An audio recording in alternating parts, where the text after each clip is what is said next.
小狼，身体还是不舒服吗？1个月前，我从现代穿越到了这里。原主本是女儿身，未续香火，被当作儿子养大。可前不久，为官的父亲突然自缢，爷爷先家道中落，母亲便带着棺材回老宅祖坟下葬。小狼，爹没了，家中只有你这个儿子可以依靠，辛苦你了。既来之，则安之。在没有找到回去的办法前，我要代替程心，带着他们活下去。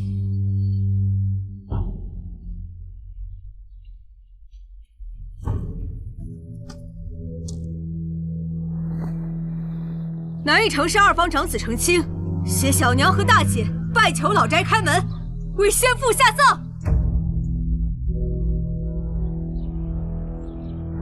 我们早早送了3封信来，现在连个仆人也没有。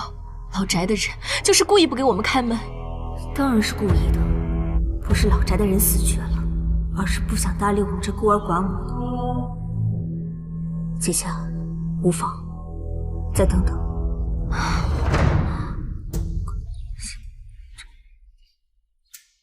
大声吹！这是程家暴丧，没听说呀。莫不是要讹程家？不知道是哪来的乡巴佬，这么大胆。程氏可是本县第1大族，是在朝为官的有好几人呢。对啊，这样啊。敢问乡亲，这里可是南翼城市2房？我先前派人送信回老宅，怎么没有人开门呢？我们带着亡父的尸首赶了3个月的路回老家，却不能从老宅发丧。小郎君，你亡父可是程家2房的人，家父正是南翼城市2房的长子。真是岂不是嘛！哎呀，你孤儿寡女也下得了手。这样，长子可是当年有名的才子程之远，这也太过分了。程小郎，你莫慌啊！程氏是南夷大族，家风清正，我替你去求族长，程五老爷做主。多谢。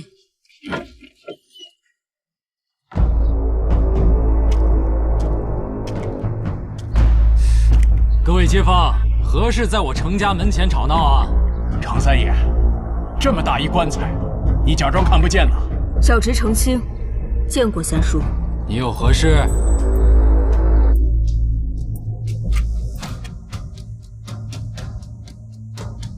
先父身故，只求从老宅发丧，葬入程家祖坟，入土为安。我本想为你父亲留些颜面，可你们偏要闹出这么大的动静，那就休怪我无情。程三爷，连你自己的亲侄子你都要恐吓。对啊，都做长辈的，怎么一点慈爱之心都没有？是啊，当年大哥主动分家，离乡千里之外，10几年间从未有过家书送回2房，更别提年礼孝敬。诸位，试问这主动分家、离乡、自立门户之人，还是我南夷城市的族人吗？都是说的。是啊，有道理。先父分家，分的是钱财，但这血脉亲缘却是扯不断的。正所谓落叶归根，若三叔不愿，我便只能将先父葬在这程氏祖宅门前，也算是告慰先父的在天之灵。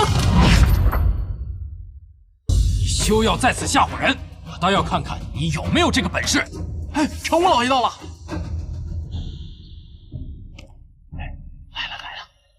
那就是程五老爷。说，让各位邻居们见笑了。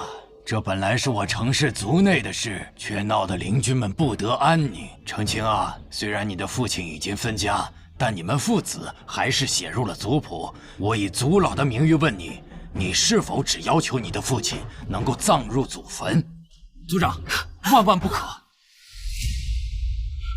常言道，家丑不可外扬。但今日，为了我程氏100年清正家风，族长只能冒犯了。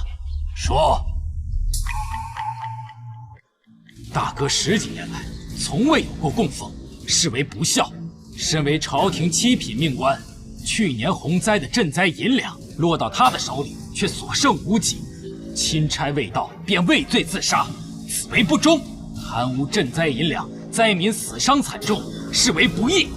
各位如此不忠不孝不义之人，我怎么能让他的官舅进我程家的大门？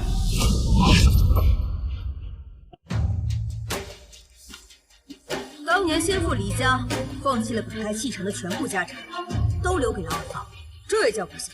先父为官10几年，兢兢业业，他现在家营最深，受家罪起，这也叫不忠不义。三叔上下嘴皮一碰，便把先父养成罪人，未免也太……黄口小儿，你父亲如果没做亏心事，怎么会畏罪自杀？让他的官舅进门，是脏了我程家的土地。没错，若我早些穿越，定不会让这柳氏就这样贸然返乡。案子还没查清便下了葬，岂不是更加坐实了畏罪自杀的罪名？这才只能……钦差张大人正在彻查此案，莫非三叔比朝廷命官还要了解案情？再说，若是没有张大人的允许，我们孤儿寡母若想要将先父的官舅运回南夷，既然未结案，那你父亲还称不上清白。好，身为人子，自然不能让先父不清不白的下葬。武叔爷，诚心只求将父亲的官柩暂借存义庄，待洗刷冤屈之后，再从二房发丧，风光大葬，以清白之躯葬入祖坟。你既然有这个志气，那你就要坚守自己的选择。如果你的父亲罪名成立，那我们程氏家族绝不能认这样的子弟。武叔爷，诚心相信先父的为人品行，当然也不会怀疑南夷程氏对先父的孝道。若案子结果不好，诚心也不会罢休，将案子打到刑部，打到大理寺，甚至打到金銮殿上，也为父翻案。好，说的真好。对呀，说得好。你既然有这个想法，族内也不能不有所表示。宝剑锋从磨砺出，你们年轻人要干成大事，就绝对要磨砺一番。我这样有200两现银，你先拿回去用。等你把官舅和你母亲都安顿好了，你再来五房见我，明白吗？成亲，40听叔爷。二房也出200两，送给我的好侄儿。多谢三叔。小侄先前对三叔多有误会，以为三叔不念兄弟之情，看来是小侄以小人之心夺君子之腹了。这话怎么听着这么不舒服？还有，这小子不是清高吗？怎么就收了？这灾银案牵扯颇深，程卿，我看你怕是自身难保。老爷，京城那里来消息，灾银探莫言，三皇子对叶王府穷追不舍。叶王世子不是要亲自南下查案，想必三皇子耳目也会一起南下。当今伟帝薄情多疑，且看他们互相争护，两败俱伤。老爷齐整，祸水东引，这样我们去京城就少了很多风险。光复豫章太子的天下，携小主人登基，指日可待。只是苦了柳娘和孩子。走吧，动身去京城。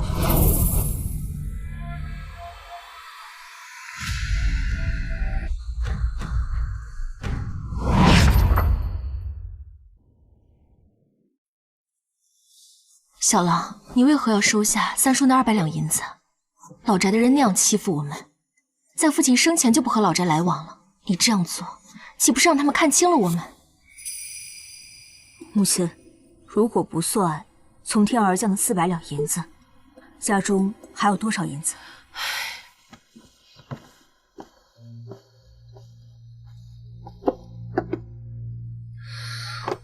你父亲去的突然，家中本有800多两现银，这银两为你父亲买官柩，遣散下人，又为小郎你寻医问药，如今只剩63两和1贯铜钱了。程志远为官多年，全部家当捐，只有这点银子，实在心累。这么个穷知县，怎么可能贪污？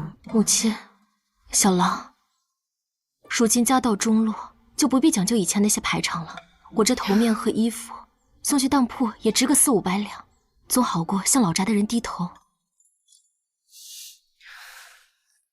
姐姐，我就是再没有，那也不会让你们无钗可戴，无衣可穿。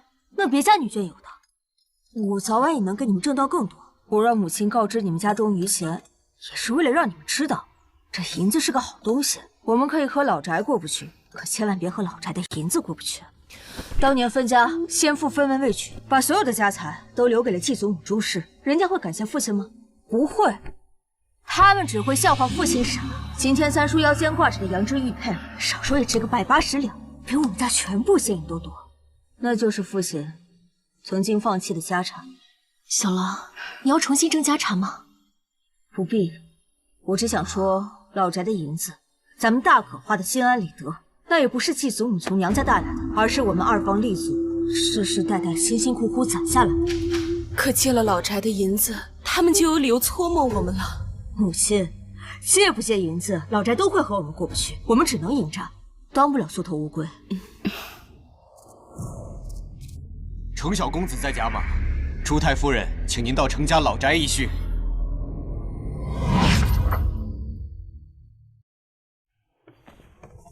人带来了，见过老夫人。起来吧，我可不敢为难你们，不然弄得全族人都知道了，不好吧？是。母亲，快起来！祖母慈爱，我们可莫有辜负。传闻程卿聪慧，今日一见，果然伶牙俐齿。可有读过书啊？回老夫人，先父忙于政务，只教会我10几个字，不怎那怎么行呢？我们南夷城市诗书传家，家中男丁5岁开蒙，8岁就要进书院，12、13岁就要参加童子试。程圭少爷今年才16岁，去年已经考中了秀才。程家书香门第，作为晚辈，自然也不能给程家丢脸。听祖母这意思，是要送程卿去书院读书。入书院可是要考试的，老身说了不算。你连4书5经都没有读过，如何考得过呀？哎呀，程圭堂兄这般优秀，作为同族堂弟，自然也差不到哪去。祖母，您说是不是？再过3个月就要考试了，你自己去试试吧。程卿，谢过祖母。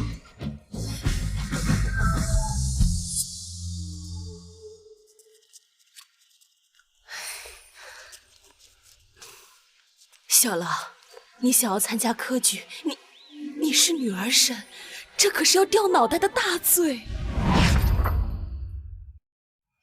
母亲，父亲还等着喜宴下葬，姐姐将来也要嫁人。我年纪尚小，一身布衣，自从回乡便处处受到刁难。我若不考取功名，如何护得住我们一家老小啊？待你父亲下葬，我们去一个没有程家人的地方，你也能恢复女儿身。娘不要你去搏富贵，只求你能平安度过余生。走吧。撤！谁这是？撤！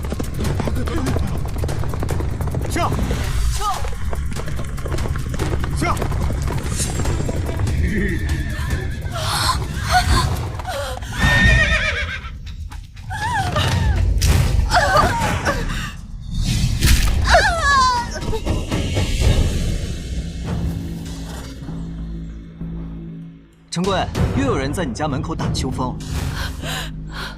不知哪位是程圭堂兄？初次见面，表达友爱的方式就这么特别？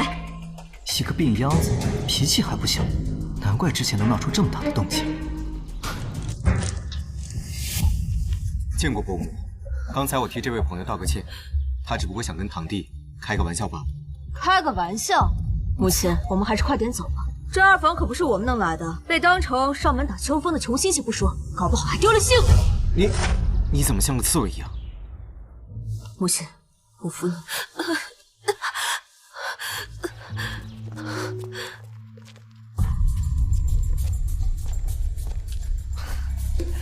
陈贵，没想到你这个表弟嘴皮子还挺利索，长得倒是挺眉清目秀的。见笑了。刚才的事不许告诉祖母和三叔，听到没？是。走。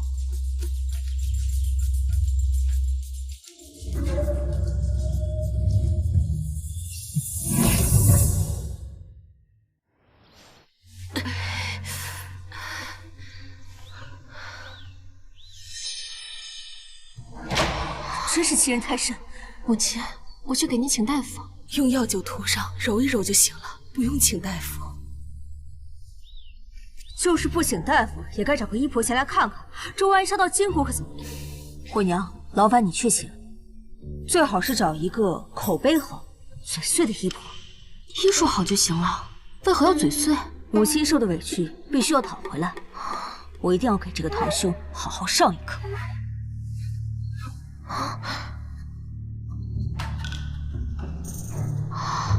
好，我不要紧，倒是你科举的事，我不能同意。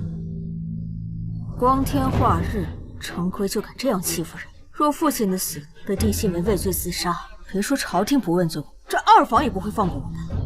我们以后还有什么好日子过？钦差张大人是个明官，案子会查清的。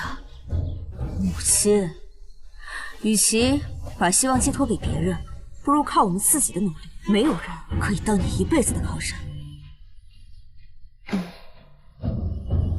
更何况你不允许自己活动温柔，谁都能踩上我的脚。你听听，外面都传了些什么？说你故意纵马惊吓长辈，这程家的脸呐，都让你丢尽了。贵哥啊，你怎么能做出如此鲁莽之事啊？平时祖母都是怎么教你的呀？祖母，我错了，我不应该在不相干的人身上浪费时间。既然事情已经发生了，我就应该早早告诉你。我错了。知错就好，你有错呀，有祖母教训，不是什么外人可以随便算计的。您也认为城里的谣言是程青的手笔？程青才多大呀，怎么会有能力操控谣言？柳氏更有可能。大伯这位续弦或许并不是空有美貌，柔弱的外表掩不住柳氏的实力。不管出自谁，反正啊，老夫人，程青少爷人在门口，他胆子倒不小，竟敢自个儿找上门来。哎呀，一个黄口小儿把你吓成这样，他又做了什么出格的事啊？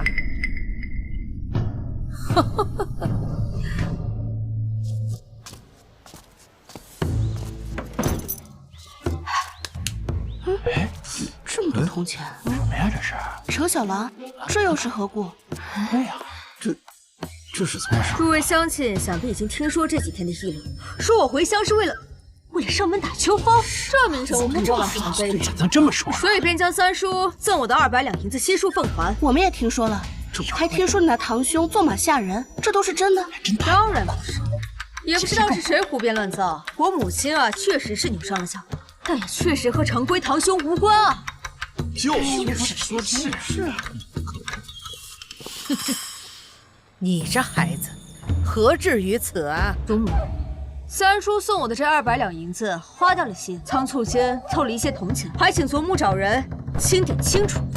真的要还钱，那就低调将银子送回二房就好。故意选择大白天，还将银子用铜钱代替。铜钱体积大，抬一箱子铜钱招摇过市，生怕此事知道的人少，生怕二房名声不够臭。程青就是另一个程之远，程青此番来就是为了膈应我，就是要和我作对。还是收下吧，人家孤儿寡母的，惹不起躲得起。就是啊，老夫人，这区区200两就把人家孤儿寡母打发了，还要奚落人家一番，这可……祖母啊，这些钱你可千万要收回。就算老宅不资助我，等我以后有出息，也一定好好孝敬祖母。你瞅瞅，你看看人家这都这样了，还孝敬我。我说老夫人，这钱啊，你还是抬进去吧。这本该10几年前就分了家的事，就该各自安好。你看你还在这儿假惺惺的演什么戏呢？这叫什么善心？给人家孤儿寡母留条活路，不要逼死他们娘俩，这才是最好的善事。大伙说是不是啊？是啊。也不知道是哪个天杀的造谣生事，让我们跟亲哥之间生了嫌隙。哼，也罢。那就把钱抬进去吧，别让亲哥为难，日久才能见人心，他早晚会知道，一笔写不出2个成字来的。二房什么时候不管他们孤儿寡母了？啊，都散了吧。走吧，走吧。祖母。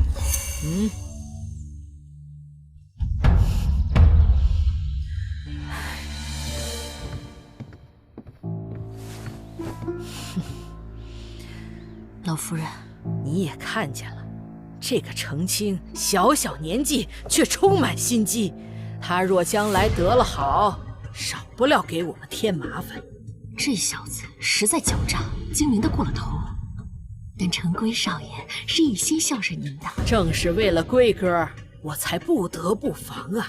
若程青像他爹当年一样有天分，又进书院，但凭老夫人吩咐，你看这一盆花有几朵开得好就成，太多的花苞生长，它会争夺养分，到头来呀，一盆花都开不好。我明白了，这就去办。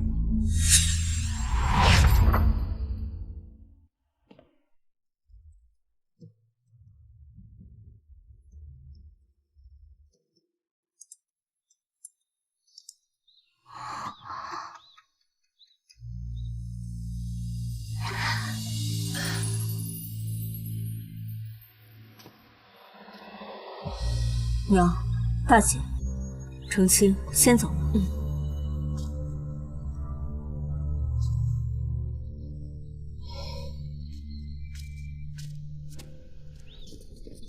陈小狼，加油啊！程小狼，你一定能考上。程青定不负所望，多谢。加油啊！多谢。没有秋风可打，你连车资都出不起，怎么着？走路去书院，10几里路呢。等你走到书院，别人都考完了。哎，什么眼神？你这是？我跟你说话呢。切，我跟你说话呢。哎，多谢于少爷一路护送，以后不必这么热情，就此别过。嘿，我说你。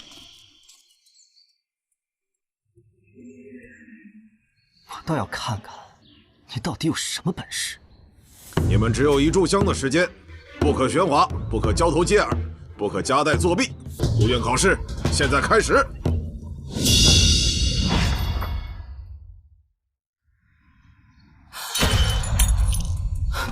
什么？小狼怎么会作弊？刚刚门外的小伙计信誓旦旦说小狼作弊被书院拿下了，让家里人去取宝。小狼一定是被人陷害的。是啊，小狼日夜苦读，不能让他被人害了。我们去书院。好。柳娘子，程武老爷有话带到。快请讲。程武老爷听说了书院的事情，已经动身去书院。他老人家让我知会您一声，莫要添乱，安心在家等着就好。书院已经知道了。街面上传的到处都是，五爷听了很生气。小狼他不会作弊的。自从要考试，他没有一日休息过，一定是有人冤枉了他。事关程氏一族声誉，吴老爷不会坐视不管。这到底是怎么回事啊？母亲，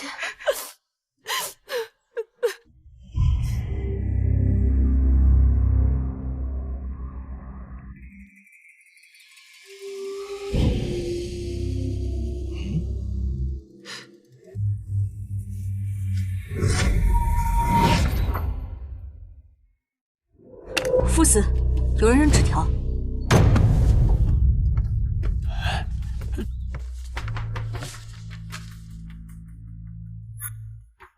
都停笔！有人作弊，本场考试成绩不作数。程青，都怪你，害我们白考了。就是又不是我作弊，这不是我的，我这是书院彻查。作弊被抓了还不敢承认，一颗老鼠屎坏了一锅汤。就是呀。纸条上写着最后一道题的答案，如果书院的考卷没有提前被泄露，那答案就是在这考场里写。那真正作弊之人就在我们其中。那是谁啊？把试卷都交上来。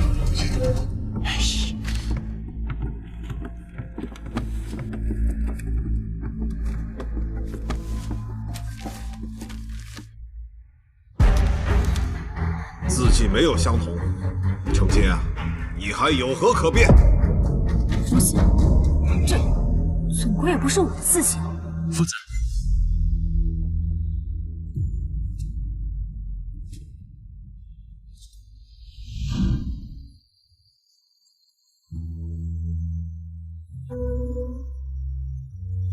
夫子，怀瑾来得正好。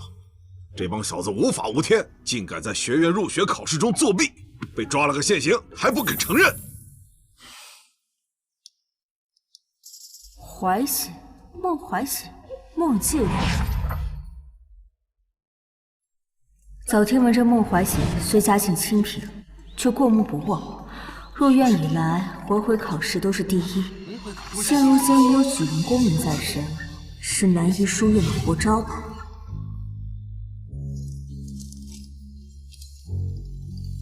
想不到大名鼎鼎的孟怀瑾，不仅脸长得好看，手也挺好看。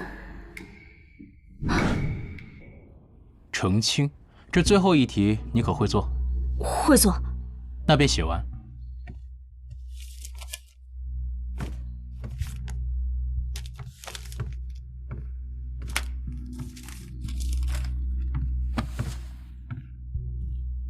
考试继续。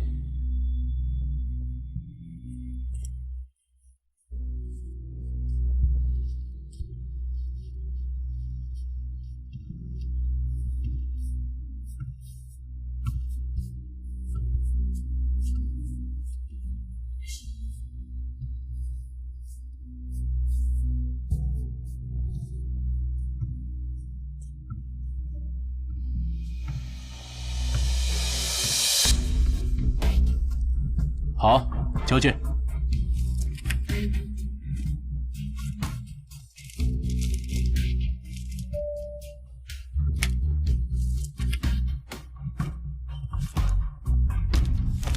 夫子，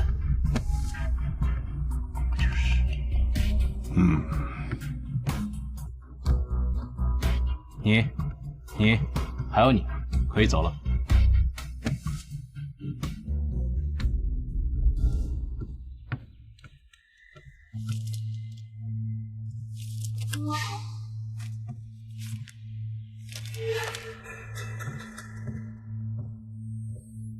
再做。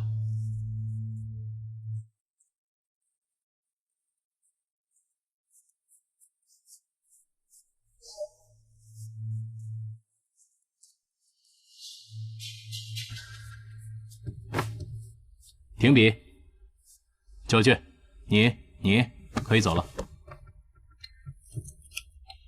再做。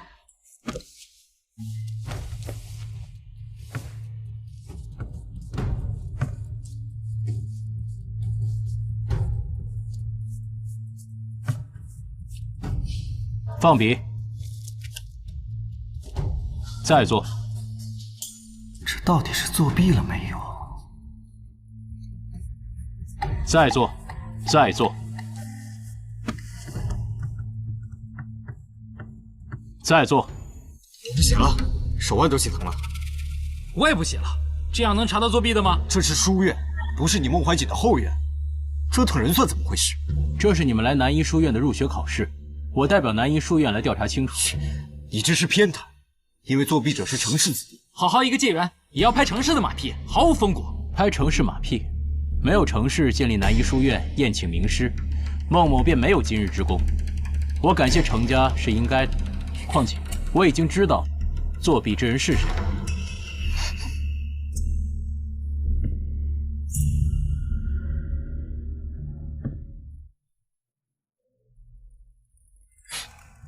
此人便是作弊者。此人便是作弊者。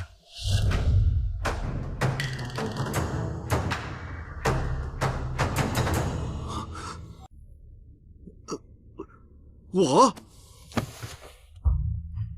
孟兄，虽说你身为寒门学子的榜样，但你也不能误人清白啊！你也出自寒门，岂能不知寒门学子求学的艰难？你为何？孟师兄，莫不是随便指认了一个老实人？还说没有偏袒程氏呢？我没有偏袒，而是程清并未作弊。你可知为何？可是因为我卷子做得好。厚颜无耻！确实，你的卷子答得不错。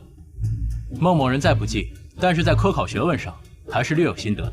程清的试卷一次次发挥得很稳定，他本就有实力考进南医书院，又何必去冒险作弊呢？谁知道他那是不是为了保险起见？没错，仅凭这一点，不足以洗清他的嫌疑。不过你们都看到了，字条上的字迹和在座的考生都不相同，而是写答案的人经过刻意掩饰，用左手写的。没错，我让你们一次次的写试卷，一边是看谁会做贼心虚，一边是在观察。一来，只有你左手袖口会带有墨迹；二来，你的右手写累了，几次都会下意识换成左手。我只是心中烦躁，方才换笔。既如此，那你应该不介意我派人去你蒙师处求证，再取你平时的课业对照。如若我错了，孟某不仅愿意当众向你道歉，还会允许你免试进入南医学院学习。我一时鬼迷心窍，受了程清的钱财，方才作弊，求你饶过我吧，我知错了。我们素昧平生，何时给过你钱财？你再说了，莫师兄刚刚都说了，以我的学问水平，何至于作弊？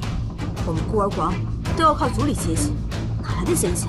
你若非要污蔑我，不妨我们就去衙门对质。你身为大族少爷，自有仆从替你出面。够了！我在门外已经听得明白了，你作弊被抓，还攀咬无辜之人。来人呐，把他送官法办！我都说，昨晚有人在我桌上留下一笔钱财和一张字条，让我今日扔纸条给程清，无他名声，让他无法参加科考。我也是没钱交学费，才一时鬼迷心窍，酿成了大祸。求大人饶了我这一遭吧。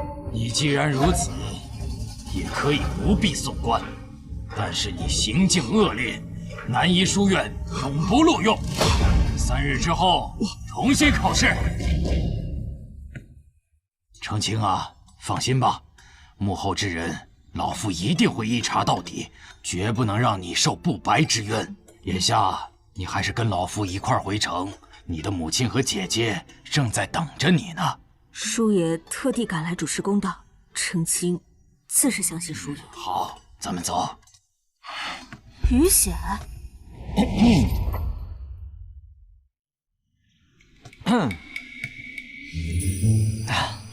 学生于显，见过程王。你就是前几天纵马的于家三公子吧？误会，我这次来啊，就是想化干戈为玉帛。听闻于少爷对外放言，我如若考入书院，你便当众对我道歉。可惜今日考试不作数，于少爷，这是等不及了。既然重考了，那就等放榜再说呗。大丈夫一言驷马难追，你若真中了，我当众给你道歉。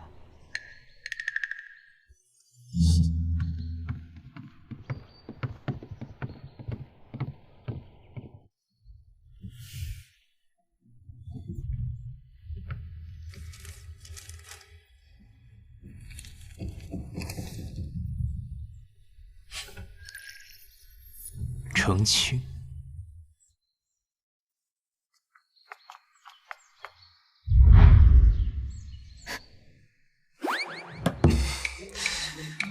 哎，放榜了，走看看去，放榜了。哎呀，程清是第1名。我于显，目光短浅，行事粗鄙，真看不出来。在此向程清赔礼道歉。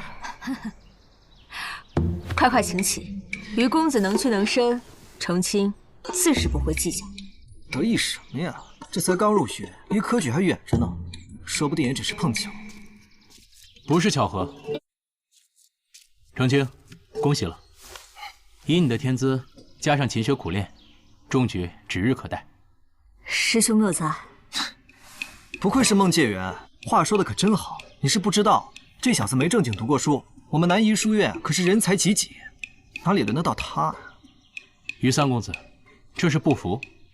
3日后正是中秋诗会，于三公子可敢趁机同程清比试比试？好啊，比就比，就是不知有人怕不怕。程清定会复原。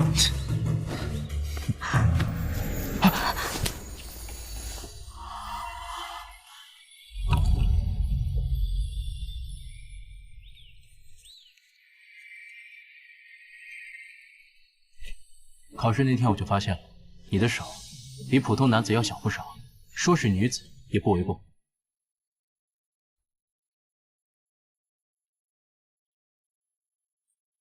程清，保护好自己。多谢师兄，程清先行告退。大郎，经理来的书信。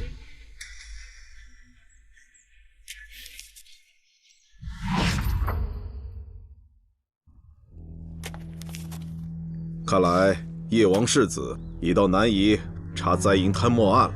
眼下你与他合作，能以更快的速度进国子监读书。先生，我该回去吗？我本就是被抛弃之人。我记得你曾经说过，读书是为了天下人。你不去京城，在这里能为百姓做什么？况且你不想问问清楚，他为何要抛弃你？小时候，先生告诉过我。我的身上流淌着皇室血脉，如今虽然不知归处，可流落在外多年，此番回去也不知是福是祸。你胸怀天下，苦学济世，自当知行合一。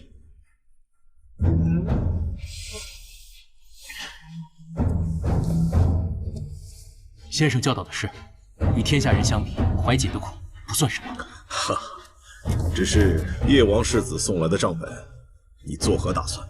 中秋文会将至，南医书院人才济济，为萧世子选贤举能。做渔翁不做鱼，此法甚好。大姐，娘，大姐，我中了！小狼，你考中了！我就知道小狼这般苦读怎么会考不中？爹在九泉之下该多高兴啊！这只是个开始，等我考取功名，定能为爹洗冤。这日后啊，就再也不会有人随意欺负我们了。程清啊，程清啊，程清，我早就知道你能够考上，我特意啊给你送来了一份贺礼啊，看看，满意吗？昨晚我还在想去哪儿搞点银子养家，今天就有银子送上门。满意是满意，只是这地契，程清不能收。哎，这百亩田庄已经归于你的名下，这地契在衙门也上了档，你不收，我给谁呀？再说了，这是你的继祖母朱氏出的银子。原来这就是程武老爷所说的不会白受委屈。吴叔爷，多谢您做主，只是这地契，可否请叔爷暂代为保管？家中贫寒，突然多了个庄子，对先父的案子不利啊。有眼界，你父亲的案子，六老爷已经来信说了，钦差大臣已经回京向皇上复命了。吴叔爷，合台府洪灾死伤惨重，赈灾银被贪墨，民间定然怨声四起，只有尽快结案，才能消除民怨。可是这天子拖了这么久，怕是牵扯到了皇亲国戚。你这孩子还是早慧啊！可是你现在还是草民之身，这朝堂之事如何插手呢？多谢武叔爷告诉我这些，眼下只有尽快考取功名，才是最好的办法。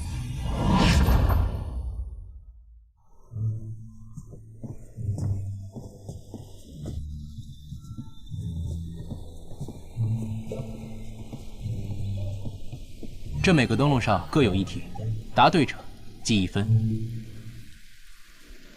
程清，你先。笼中有鸡兔，头共10足28，问鸡兔各几只？鸡兔同笼，终于能发挥穿云的优势了。鸡6只，兔4只。正确。程清记1分。草地20亩，5牛10日时限，若有10牛，问几日时期？5日。澄清，记1分。我说澄清啊，你是考账房还是考秀才？怎么一直做算学题？有人说过不能答算学题吗？我看是有人不会吟诗作对吧？只会找算学的歪门邪道，有辱斯文。哎，莫师兄，你看看，这个人可无心切磋，知道答对题能赢银子，正往钱眼里钻呢。既是切磋，我做题有什么不对？今日切磋比的是学识、头脑还有个人综合素质，以答对题的多少数量为胜。这每个登录上的题都计入在内。比就比。哎呦，真是厉害呀！是啊，真厉害啊！哎，又答对了。这澄清对了那么名不虚传啊！果然有才呀！余钱也不错啊。就看他们到底谁厉害了啊！共10两。澄清再得1分。今日切磋，澄清答对30题，余显25题，澄清胜。这不公平啊！怎么都是算学题啊？于少爷，愿赌服输，这算学题你答不出，对联你也没对出来啊。于某愿赌服输，先行告退。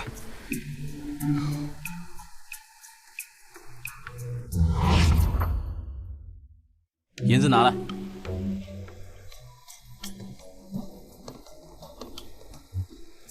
这是今日你赢得的银两。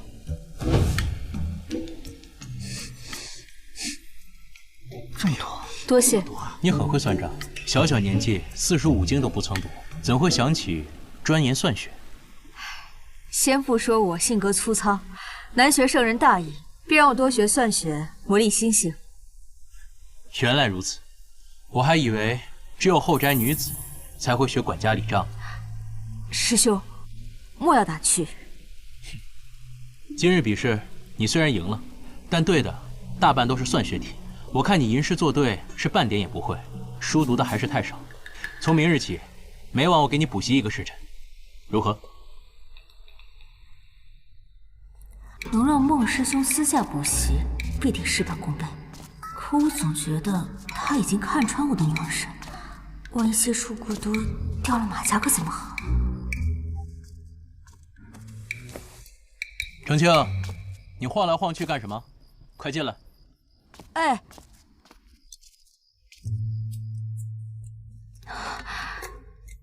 坐。喏。师兄，我来找您可不是为了学算学的，是钱粮账本，我帮你补课，你帮我查账。这人在发什么疯？算学好有个屁用！查账的本事是一般人会的吗？别跟我说你不会啊！3天不行就5天，5天不行就10天。你也不用担心落下功课，我可以帮你开小灶，都补回来。可是这账目并非书院所有，不知道师兄打的什么主意。要是查到什么阴私，我的脑袋可不够掉的。澄清，这世上很多事情都有风险，但是你付出就会有机会。你又怎么知道这个不是你的机会？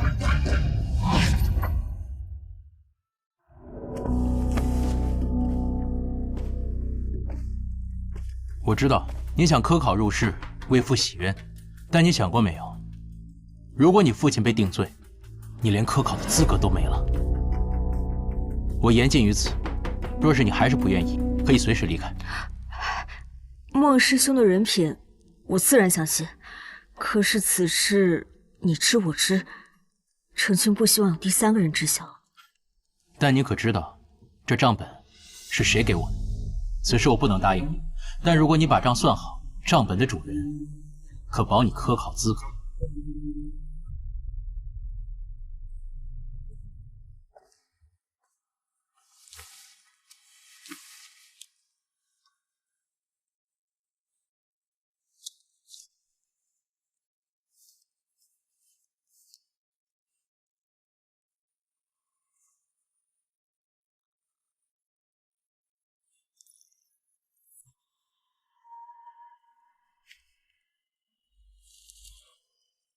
哎，看看，又是程清啊！你理解啊？清的第一啊！没看着，他也太厉害了吧！太厉害了！你看看，真是不得了。总共是26万两的亏空，真是头疼。算好了。师兄，账目已经整理好了。很好，比我想的还要更好。你不会让我去见我爹就够了。师弟，你是聪慧之人，好好休息吧。等我把账目转移过去以后，或许那位会来见你。我还没活够呢。先不必急着拒绝我，你忘了我跟你说的，有付出就会有回报。你都付出这么多了，难道不想要回报吗？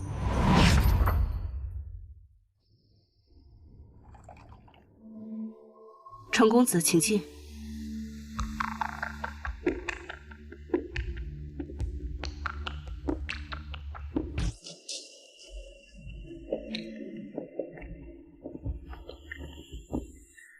你就是前江宁知县程知远之子。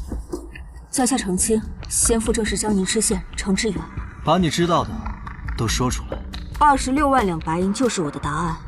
今天我是来问您的答案的。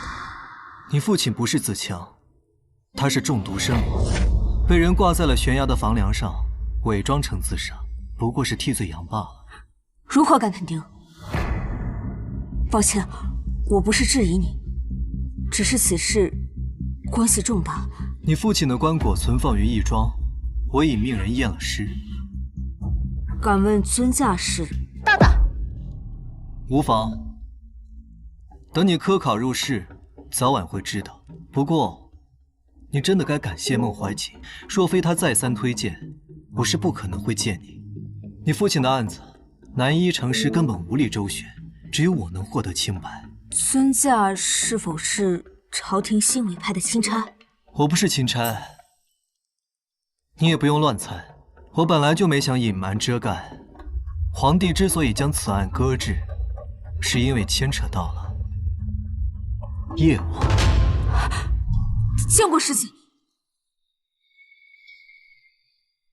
叶王世世代代镇守西北，战神名号无人不知，怎会？等等，叶王军权贪墨。敢问世子，这26万两白银是否就是叶王军饷亏空？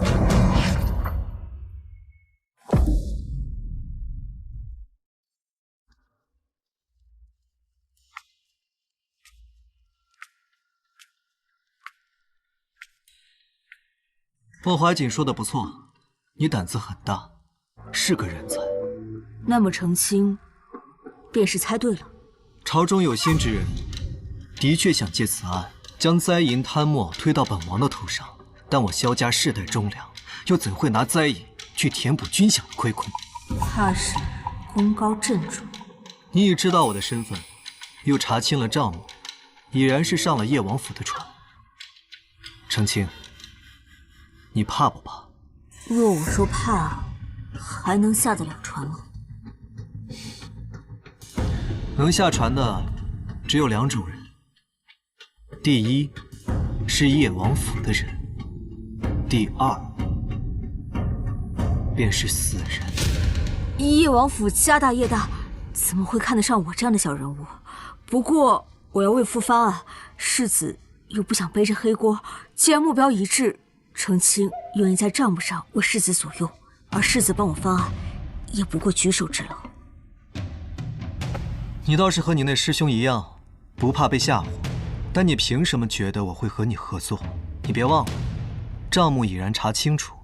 账目这么重要的事情，世子居然愿意偷偷找人去做整理，这就说明世子身边没有可信或者可用之人，对不对？想要撇清军饷和灾银的关系，光是查清亏空，可不够吧？够聪明。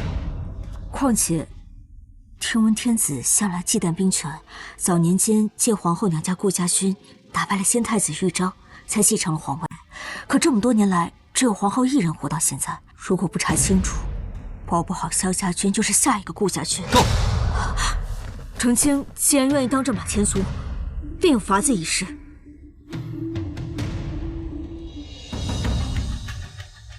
这26万两亏空，到底藏着什么秘密？和我爹的死有关联多少？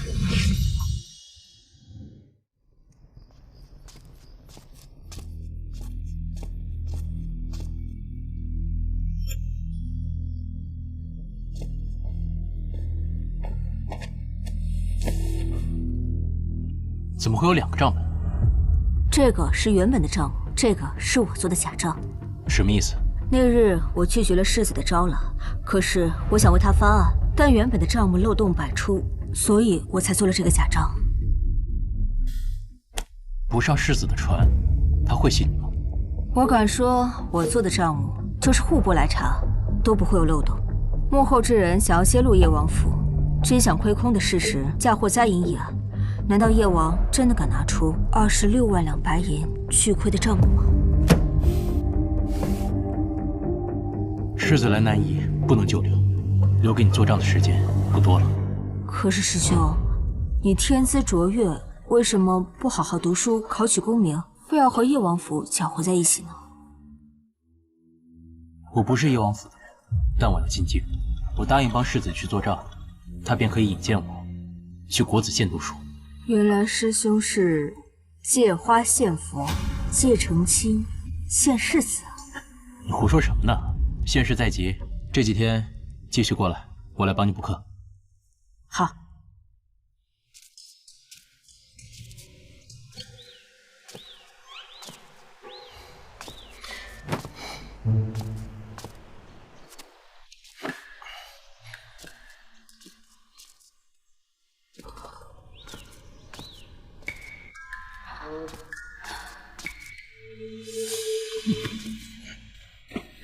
雨森，干什么？我还要问你干什么呢？你鬼鬼祟祟跟着我。我发现你最近晚上都不知道去哪儿了，是不是怕了？要向我跪地求饶啊？唉，我真不知道如何说你。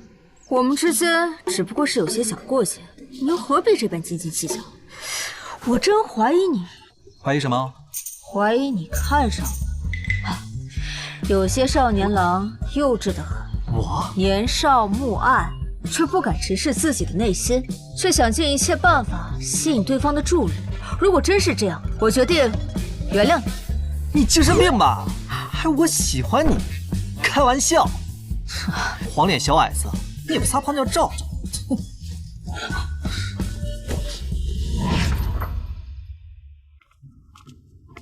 世子，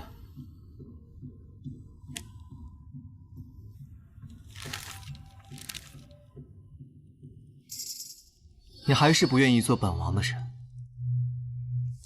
别人不敢，只是程某只承诺账册一事，并没有其他约定。是因为孟怀瑾？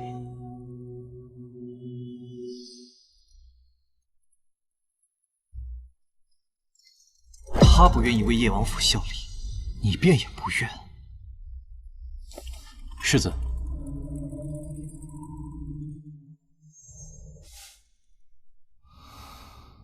行了，本世子这点气度还是有的。你们也不用对叶王府如此谨慎。我萧家向来无心党争，只为自保，长守边疆罢了。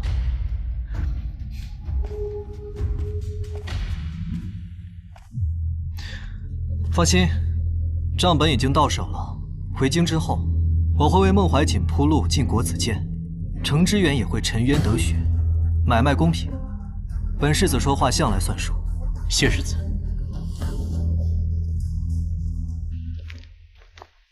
师兄，程青，这几日辛苦你了。师兄不必客气，各取所需罢了。况且我听说师兄一节课是几十两，是我占便宜了。小郎在门口，还有孟小郎。娘，何事这么开心啊？惠娘定了亲的齐家老二下午来探望了，还送了不少东西呢。哎呀，娘，咱们还在校期，齐表兄不送食品家用，送这种东西不太妥吧？多少是个心意嘛。这蔷薇露就要值2两银子，这还是普通货色。你们说的齐老二可是齐岩松？正是。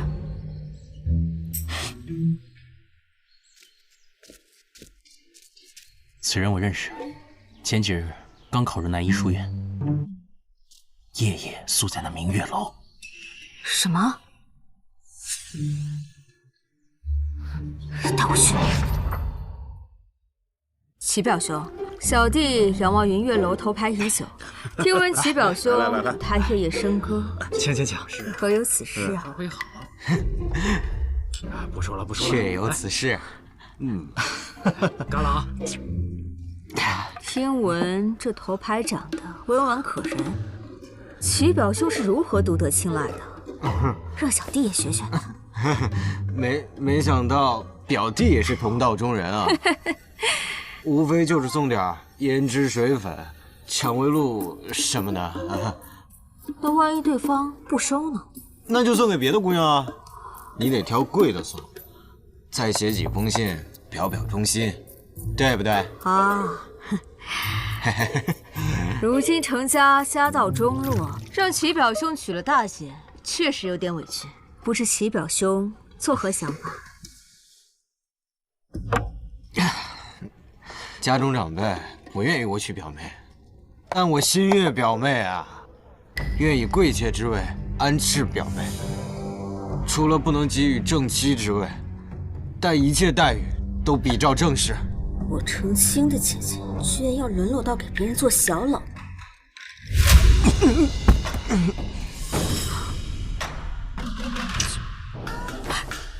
哎呀，齐表兄跌倒了，都是我不好，害他醉酒跌倒。哎，这咋了？这怎么打起来了？嘿呦，这不对，对不清啊，这是。可不是。娘，大姐。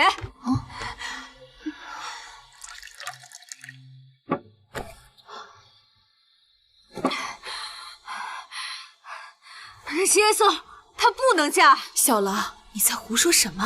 哎，我在明月楼同她吃饭，她亲口承认和那头牌厮混，还送了她一瓶上等的蔷薇露，把挑剩下的送给大姐。这种人说什么都不能嫁。别听你弟弟胡说，这其中肯定有误会。我看严嵩的孩子一表人才，怎么会和青楼女子有来往？即便是真的，也是被那些青楼女子哄去的。齐家难道会让青楼女子进门不成？哄去？我看那家伙他有经验的很。待你生下孩儿，生一个儿子就能在齐家站稳脚跟。若是生几个儿子，齐家上下能把你供起来，纳不纳妾又有什么关系？娘，那个混蛋说，他要娶了大姐做妾室，不是正妻。什么？你莫不是编出来诓我的？不，母亲，婚姻是结两性之好，像齐表兄这样还未成亲就瞧不起我们家，纵是正妻，我也不要嫁。大姐，如今除了齐家这门亲事，我不能保证是否能让你找一门更好的亲事，也无法预测你后半生会不会幸福，但我可以向你保证，以后我便是你最坚强的后盾。好，小郎，姐姐信你。这亲事一定要退。有阳县齐家来访，特意退回程家庚帖，我们来退婚。他竟然敢先发制人，走。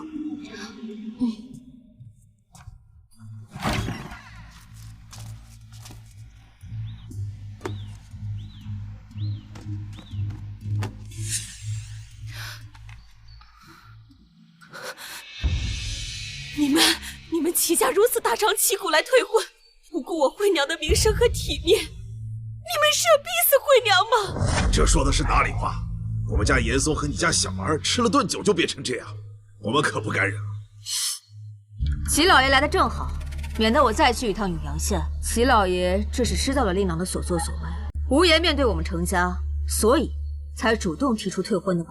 这到底谁要退婚啊？你这小儿怎可满嘴胡言？明明是你家父亲贪墨在淫，品行有亏，如今落得家道中落，至于惠娘，就算退婚，她也是我齐家的亲外甥，她以后还得是在我齐家生活。我不愿意，我要留在家中。你这孩子，你在家中，舅舅如何照顾你？虽然你和严嵩的婚约作废，但是你放心，舅舅肯定会为你寻得一门好亲。席下才是你的依靠啊！退婚就退婚吧，怎好勉强别人一家子骨肉分离呢？是啊，你这人不讲道理。哎，滚！哪那么多废话？这不是诸位多体谅，齐老爷这怕是心虚，才如此着急。婚要退，道理也要讲清楚。这退婚并非我大姐品行有瑕，而是我们程家看不上齐二公子的人品。你胡说什么？我从不胡说，只根据事实讲话。我这里啊，要退回齐家的耕田，另外也会退回齐家这些年送的东西，也请齐老爷将我大姐生米留下的嫁妆一并退回。这事儿，齐老爷总要给我交代。谁出门会带那么多银子？再说，这是惠娘母亲的嫁妆，理应由我们齐家保管。待到惠娘出嫁时，再来给她交还。不是你这小儿真是好盘算，我看明明是你想早早拿回惠娘母亲的嫁妆，好填补你程家的窟窿嘛。齐老爷不同意，那这耕田便退不了。不如我们一同去县衙，请县太爷裁定。走就走。程齐两家退婚，齐氏嫁妆折现银5000两，即日归还。好，好，程青，你是苦主，还有什么可说？多谢知县大人，县尊面前，学生不敢撒谎。今天就算齐老爷不上门，我原本也要带大姐去永阳县退婚。这原本只是私下便能解决的事情，没想到齐老爷这么不顾情面，那我便也不用给你面子。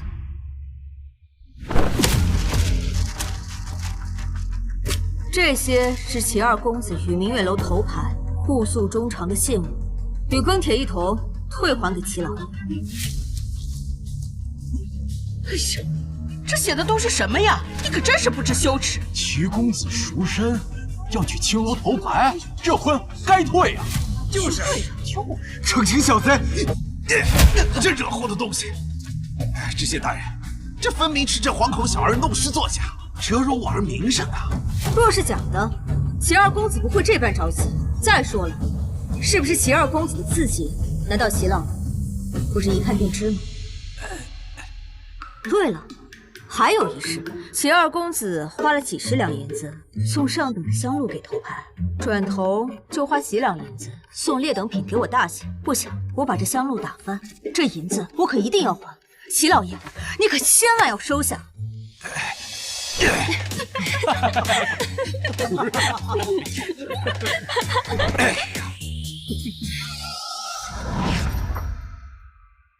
小郎，若不是有你，娘真不知道该怎么办才好，还可能把惠娘推进火坑。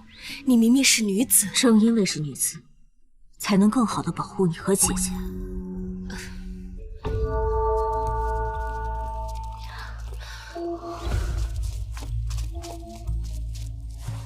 见过知府大人。上谕，大理寺调查何台府赈灾营贪污案，前江宁县令程知远乃此案关键人物。尔等乃程知远家眷，也需配合调查。大理寺调查特使已在路上，特使到达之前，尔等只能待在家中，不得出门，不得与任何人联系。知府大人，学生定会谨遵吩咐，与母亲足不出户，等待大理寺前来调查。只是不日便要限时，如若特使还未到达，学生可否出门考试？放肆！惶口小儿，怎敢和知府大人提条件？都这样了，还想着参加县试？学生以为县试准备多月，实在不想耽误。让你们待在家中，是大理寺的意思。县试的事，过几日再详参。每日的饭食供应，本官会派人送来。在此期间，你们就留在家中吧。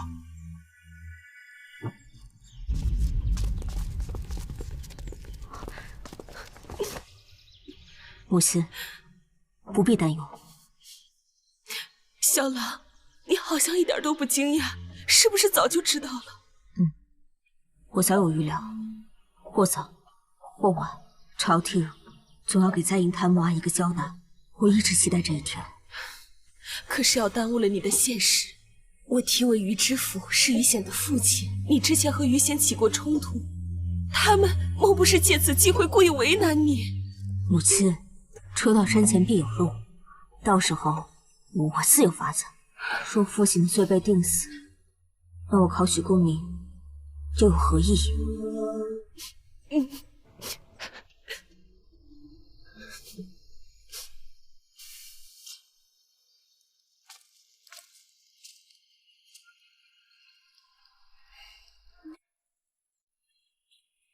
哎，孟师兄，想救成亲，我爹他现在能帮他的人只有你了。我？等一下你就去，然后就会这个样子。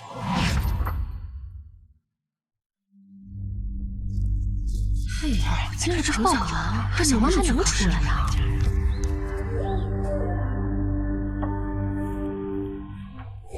成清啊，公子不能进。成清，于显，你来干什么？我问你，你还要参加这次县试吗？于三少爷，你们要带头闹事，给你爹知道了会罚你的。我没有闹事啊，我担心同窗忘记报名，特意来提醒。你在我爹手下当差这么多年，怎会不知道报名要统考的5人互结担保？正好，择日不如撞日。我这里有很多同学，今日就一起把此事办了。成清，你是不是进来没文书，不敢去考试了？快出来，跟我们一起报名去。没错，快出来，我替你互结担保。这是于三干的，这小子怎么突然这么好？不会真的对我有意思吧？于三，你千万别跟你父亲对着干啊！晚喽，程武老爷已经去找我爹了，想必他老人家已经知道这边闹起来的事儿了。程武爷，此事并非本官故意为难，只是朝廷的判决文书一日未下，程姓一家始终要受到监管。这是大理寺的意思，不能因为程清要参加今年的县试，就要提前给他全家解禁。大人，杨柳巷那边传回消息，说有一群学生聚在程家外面，问程清要不要参加今年县试，还说什么该去县衙礼房报名了。好啊，双管齐下，你们这是在请愿逼宫啊！大人啊，没人能够阻拦学生们的想法，他们要干什么，不是我所能左右的。再说了，把程清放出去参加县试，等他考完了，再把他送回杨柳巷，这个要求不算过分吧？好一个不是我能左右的！去，把带头闹事的学生给我拿下！大人，带头的是三公子。什么？这个孽障！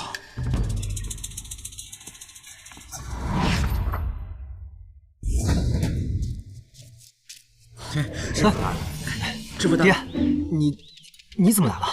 好得很呐，回去再给你算账。闪开！程清啊，于知府愿意来此已是十分难得，还有这么多的同学和邻居都在为你作保。你要是出去以后，一定要老老实实的考试。你的父亲如果能够证明清白，你通过考试就能拿到功名。如果你的父亲不能证明清白，你即便考上了，功名也会被革除。你明白吗？多谢武叔爷，多谢各位同窗、各位乡亲，今日之恩，程清定铭记于心。于知府，我相信我父亲是清白的。今天出门，只是为了参加县试。程清，你闹了这么大的动静，千万不要辜负本官的期望，一定要考上才好。程清定不负众望。好，本官同意了。于知府真是青天大老爷啊，是不是啊？是啊，是青天大老爷。不过本官还是要声明，程清可以参加县试，但不代表他全家就可以自由出入。除了考试期间他可以出门，其他时候仍然不可擅自走动，直到朝廷的判决文书宣布结果为止。民妇全凭于大人做主。哎，既然现在就有能互相担保的同考者，那不如今日就去县衙礼房报名吧。是啊，可以啊，对啊，好事啊。他们去，你给我回家。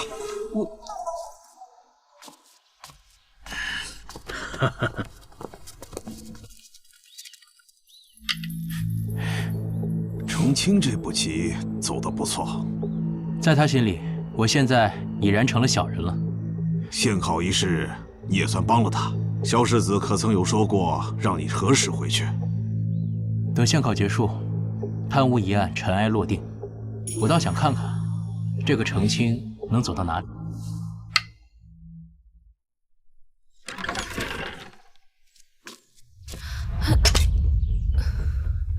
娘，等我回来。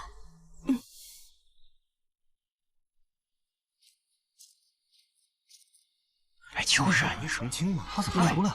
是他来干什么？让是混不守规矩。对呀，他来这能考来干什么？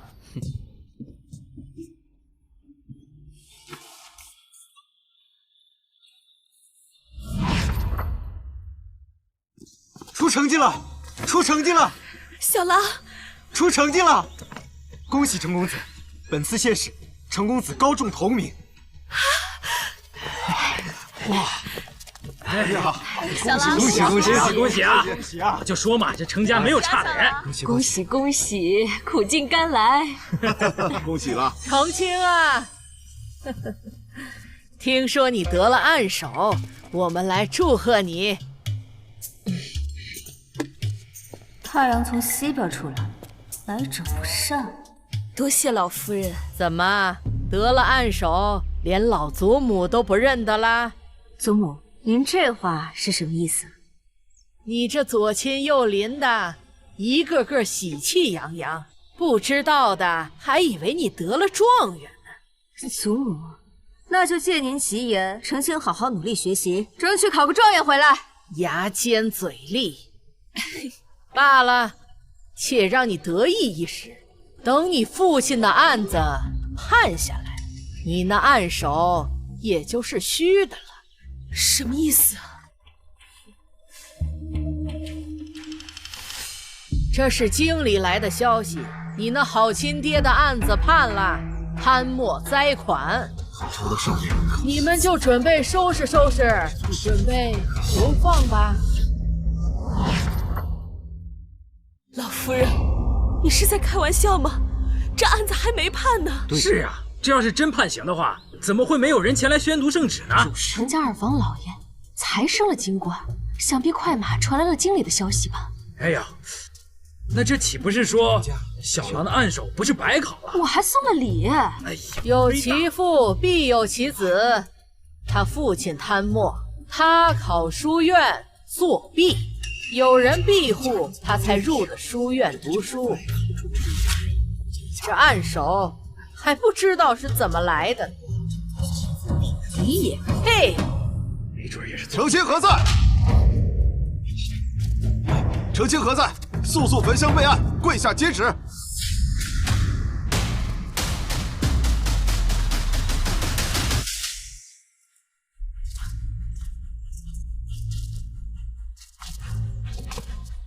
说曹操，曹操到了。真的呀？看来朱老夫人说的是真的吗？想来没错。程青柳氏接旨。奉天承运，皇帝制曰：原江宁县令程知远，赈灾勤勉，反遭构陷，今已查实清白，其蒙冤殉职，朕心甚美，特旨昭雪，革前案污名，追赠正四品暂制矣。西柳氏封四品公允，赐诰命陆敏，子程青敏学可造，准入国子监读书，亲子。还不快接旨！谢皇上隆恩。哎呀，程青啊，这寻常的官员因公殉职追进，那也只是在原来的官职上增加一级，而你的父亲越级追进，那可谓皇恩浩荡啊！啊，多谢二位大人。程青，今日双喜临门，晚上太白楼设宴，你可必须要来啊！不错，双喜临门，当然要好好庆祝。诸位街坊，诸位大人，今日成亲请客，大家不醉不归。好。老夫人，老夫人。哎呦，这大喜的日子怎么会如此呢？赶紧扶你祖母回去休息。程青，世子一路舟车劳顿，我先去安顿休息，晚上见。是。世子，请。哎呀，真不错，真不错。哎，程小郎，你连中3元，做了暗手，跟我之前见你的时候可大不一样啊。何老丈，这是什么话？当初若不是您仗义直言，程某也没有今天。无需多言，我也不藏着掖着了。我将我家婉娘许配于你，你是否愿意啊？可我是女子，这该怎么娶啊？晚辈已心有所属。何首富的孙女。程大少爷，何首富家的乘龙快婿非你莫属了。不敢，那日何小娘子落入水中，我不过是英雄救美罢了。听说那小娘子浑身衣衫湿透了，陈公子这是看也看了，摸也摸了吧？程少爷，这小娘子的名节可就攥在你手里了，难不成还能嫁给其他人？就是。拿小娘子的名节取笑逗乐，算什么爷们儿啊？就你们这样，还好意思自称是圣人学生，不脸红？于姐，这里又没有外人，我们几个只不过是在私底下开开玩笑，聊聊天罢了。更何况他们说的都是事实。如果我不去救那何小娘子，我就任由她溺水而死不成？就是啊，你不救人，何小娘子就会溺水而死不成？何家养的那么多仆妇家奴，竟找不出一个会游泳的？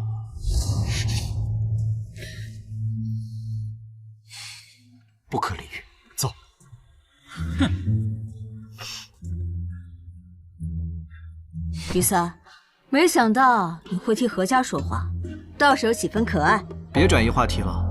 现在全县都知道是程归救了何小娘子，那何小娘子失了名节，日日在家以泪洗面呢。何家人有恩于我，程归如今想挟恩图报，我自有办法对付他。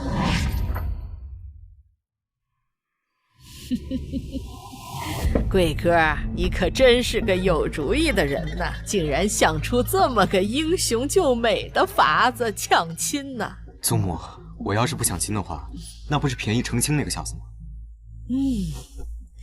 这何家呀，富甲一方，这何老员外又手松得很，对他那孙女啊，更是千娇百宠。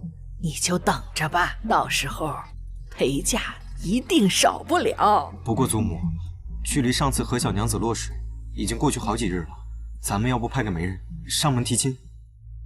正是因为何老员外娇宠他那孙女，那何婉娘的脾气就不够软和，我们呐，且拖一拖她，压压她的脾气。何况有失名节的是她，又不是你。这事儿啊，本就该是何家着急议亲才对呀。可夜长梦多啊，祖母。让何家急一急，到时候你才好谈下更多的陪嫁，懂吗？是，我明白了，祖母。婉娘，别哭了。程小郎说了，他有法子，你就好生歇息，好不好？谁要他管？谁要他可怜？哼！婉儿，况且这都多少日了，怎么还没动静？老爷，小姐，那程归也落水了。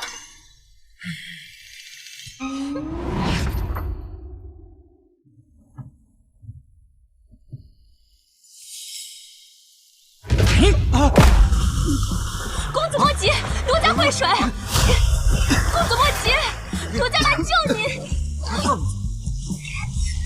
救命啊！救命啊！救命啊！有人落水了！救命啊！快！来，喂，来这。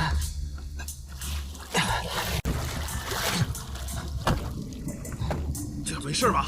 公子醒醒！公子醒醒！醒醒啊，公子！这是溺水了，我知道怎么救，让我来。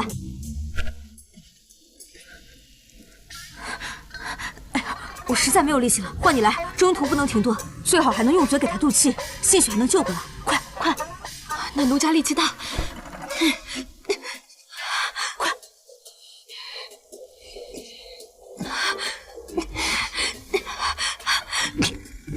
哎，醒了，醒了，醒了！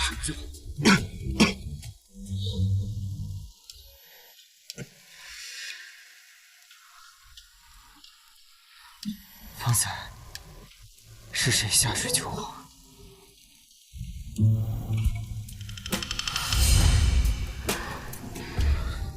多谢小姐的救命之恩，承蒙定得加倍奉还。小公子，是奴家以手击胸，以口渡气，才终于救得公子性命。奴家也是好人的儿女，性命攸关，也顾不得男女大防，还请公子垂怜奴家。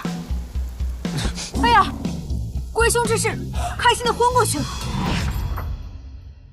嗨，公子，你可不能有事！奴家的下半生还指望公子呢。公子，你醒醒！小娘子，在下南夷城氏子弟，落水的正是我的堂兄程龟。程龟品行高洁，以助人为喜乐。小娘子今日舍冥界相救，他一定会对你负责的。可不，前几日程公子才救了落水的何小娘子，是四处说要提亲呢。这夫人徐娘半老，程家是不会让她进门的。还是听听程公子怎么说吧。哎，这怎么还不醒呢？我来。好痛，不能醒。这龟堂兄虽然还没醒，但诸位都是见证，不如我们一同将龟堂兄还有小娘子送回城府，让长辈们做主吧。好，好啊！哎，快走！都说这天下才俊4分，国子监占2分，南夷书院占2分，看来这所言不虚啊。世子谬赞了。这程青也可分走孟怀瑾2分春色。或许他只是为了救自己的父亲，用命搏了一搏。世子，您说呢？你与程青不愿入我叶王府幕僚，但是你别忘了，是我叶王府推荐你入国子监的。孟怀瑾，京城和这天下，你们都逃不了。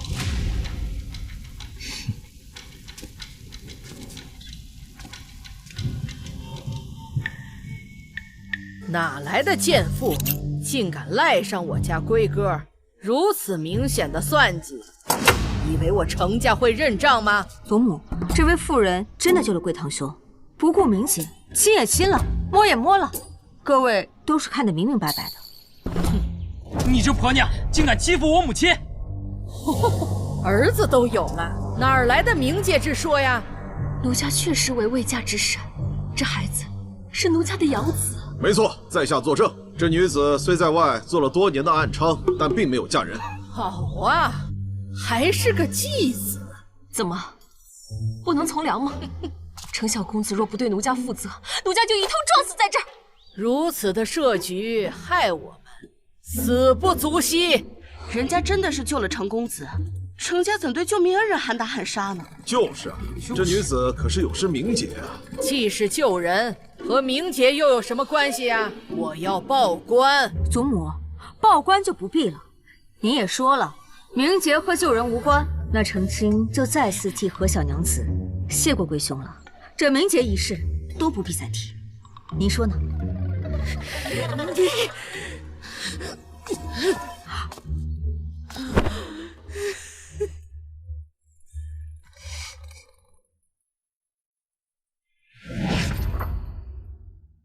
程青，真没想到你还能想出这样的法子。以其人之道还治其人之身吧。行，以后在南夷书院，我罩着你。那若是我去了国子监，你还会罩着我吗？国子监，你要进京啊？世子，师兄，洗冤之恩，程某无以为报。只是程某还有一事不明，是谁害了我父亲？是三皇子，这次贪污的灾银，大部分也进了他的口袋。三皇子争夺太子之位，需要大量钱财，他见快瞒不住了，而皇上对叶王多有忌惮，便顺势栽赃给了叶王。这个是在你父亲自缢现场发现的木牌，跟三皇子的护卫令牌一模一样。父亲，三皇子虽非太子，但却深得陛下的宠爱，这个案子暂时还动不了他。能动，既有国子监的名额，我定当进京考学为官，君子报仇10年不晚，定要让他杀人偿命。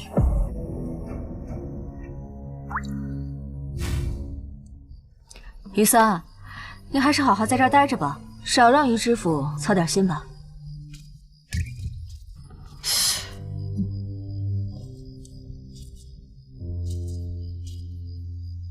进京？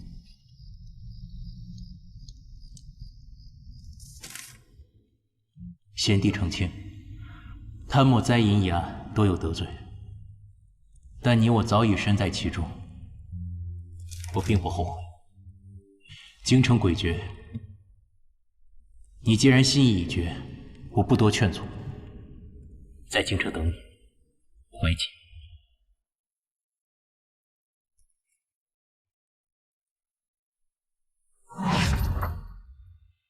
你是说程知远的儿子要来国子监读书了？是，是敌不是友，看来程知远之死要怪在我的头上了。可是我们才刚到南宁，程知远便死了，殿下，这笔账不能算在咱们头上。无妨，你去叫柔家郡主来。是。皇兄，你叫我呀？坐。柔家，我听说世子有个倚重的后生，不日便要来京城读书。这后生又不是女子，世子身边多一人辅佐，好事儿啊。可本皇子听说，世子几次拉拢他，这后生都很拒绝，惹得世子十分不悦。什么？区区庶民怎敢拒绝世子？朝堂之上，非友则为敌。日后你要是要嫁给世子，就免不了要多考虑他的身边人。哼，本郡主倒要看看他是什么人。多谢皇兄。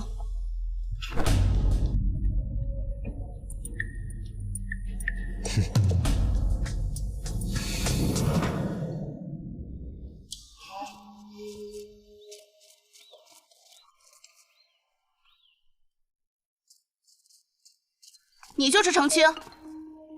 郡主，怀瑾见过柔家郡主。孟怀瑾，你在这儿做甚？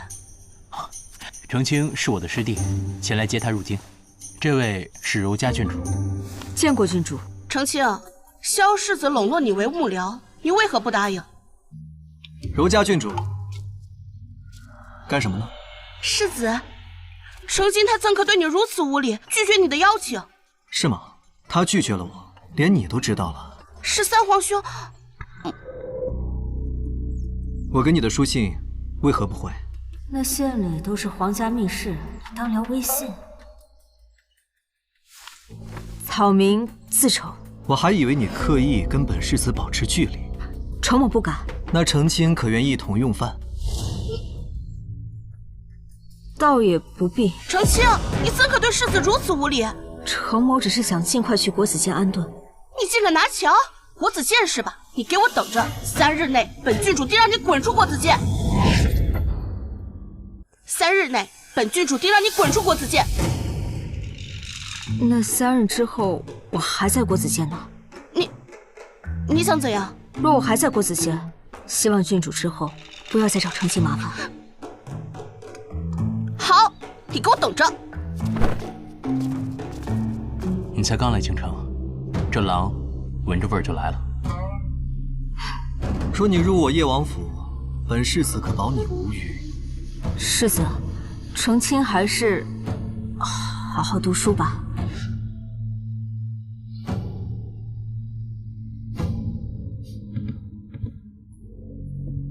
今日之事已经传遍国子监了。我若这就被下注，那京城不就白来了？她是皇上的亲侄女，骄纵跋扈，无人敢惹，又对萧云亭一往情深。3皇子借她之手阻拦你，太容易了。此话怎讲？她在国子监里可是有不少拥趸的，想给你找麻烦太容易了。那你呢？这一介白身，在国子监人生地不熟，谁来护你？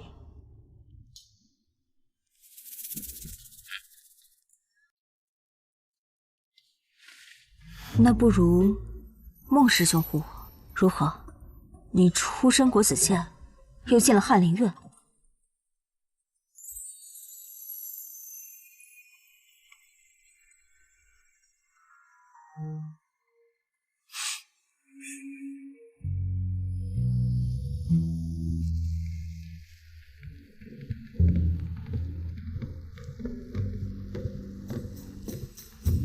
各位学子，给大家介绍一下，这位是南夷程氏族子程清，即日起进入国子监学习。程清在乡试中中了解元，天资卓绝，故而原定于下月的考核提前到今天进行。今日考核通过者，怎么会这样？直接进入1等班。进入1等班，修满8个学分就可以毕业，优秀者举荐入仕。这小子这么有把握？哼，有把握就直接参加明年春闱了。还有，本次考核定为3日。以往都是考核1日呀。3日？难道要宿在国子监？没错，这次考核，每位学子都有一个小校舍，吃住均在房内。注意啊，考核期间不得随意出入，跟明年春闱完全一样。俗称模拟考。为什么？为什么？见过大人。乡试中了解元，孺子可教也。解元恐非我这个师弟的终极。在南医书院同窗时，夫子们都说师弟资质比我还好。怀姐，当年你可是差一点就连中6元的状元郎啊，资质竟然比你还好。正是，程清只学了3个月的四书五经，便考上了南医书院。甚好，甚好。祭酒大人，听闻国子监的教舍分为3个等级，其中1等班是大儒教学。不错。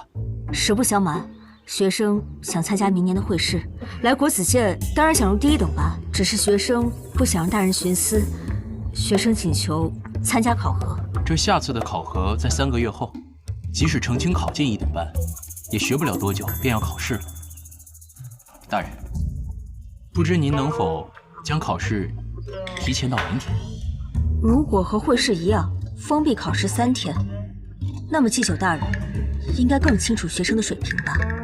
祭酒大人，明年春闱，我们国子监能不能出个状元，就看你了。行，谢大人。我宣布，本次考核4时正式开始。现在还有1点时间，大家赶紧回去准备衣物和笔墨，切记迟到者不予考核。是。如此说来，这程清说服王祭酒提前小考，躲过了柔家。正是，是个妙人啊！能从老三手里逃脱不容易。这年岁已暮，这江山还得找个贤能接手啊。这天下是陛下的天下，陛下让他得民心，3殿下便得民心。这些年你在京城为朕效力，你父亲叶王在西北为朕镇守边疆，你父子2人都是朕的良将。朕决定赏你。谢陛下，终于能回西北了吗？朕觉得你跟柔家的婚事该提前了。陛下，不可！臣留在京中陪伴陛下，若得陛下怜悯，也好早日回到西北与家人团聚。朕赏的是叶王世子，朕要叶王世子娶郡主，世子便得娶。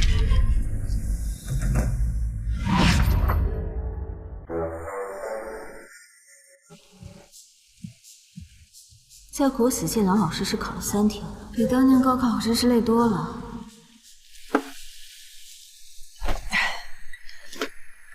程清，小爷我接你来了，走。你怎么会来国子监啊？我可是知府之子，靠引荐就能来。不愧是官二代。倒是你，阴招不少啊，愣是躲过了郡主的3天追杀。惹不起我还躲不起吗？这郡主也不敢在国子监造次啊。现在好了，3日之期已过，不用再担心了。少爷，马疯了，坐稳了。不是马，是杀人来了。你好好坐着，我出去看看。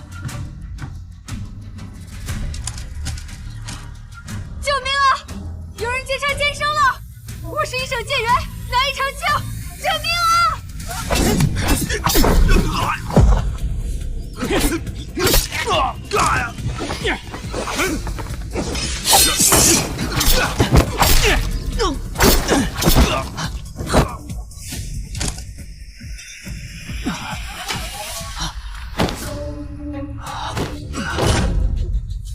玉贤，玉贤，玉贤，玉贤，你快醒醒！我知道你想睡，但你千万别睡。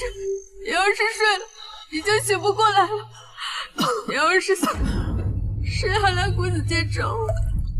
难道你想要于知府白袍人送黑袍人吗？程青，你哭了。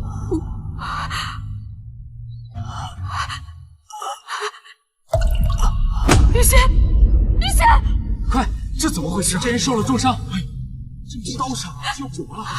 不能动，麻烦你去找一些烈酒过来。还有你，最好去找些针线和干净的布条，有创伤药最好。好，走。伤得这么重呀？来，酒来了。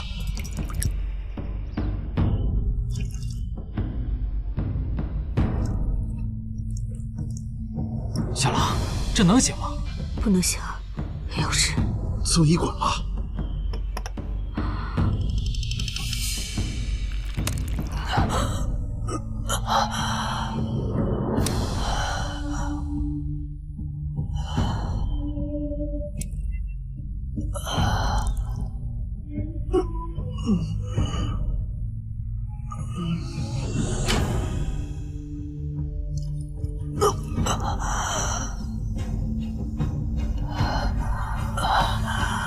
玉贤，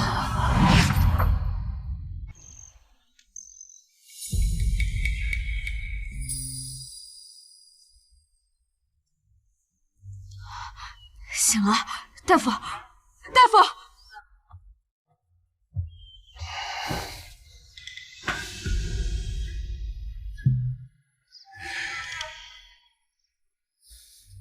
公子身体强健，现在经脉通畅，亦无大碍。这几日静养好外伤，用人参补补气血即可。多谢大夫。这是哪儿？到底怎么回事？这里是医馆。前几日你为了救我，身负重伤，幸好被路过的农户看到，把你送了过来。到底是谁要害你？世子说是柔家郡主。快逃好，别乱动！我就知道是那3日之约，什么柔家郡主，明明是狠辣郡主。但我觉得不像是她。她虽然行事乖张，但不至于到杀人的地步。啊，对了，我在打斗的时候捡到了令牌，看看有没有用。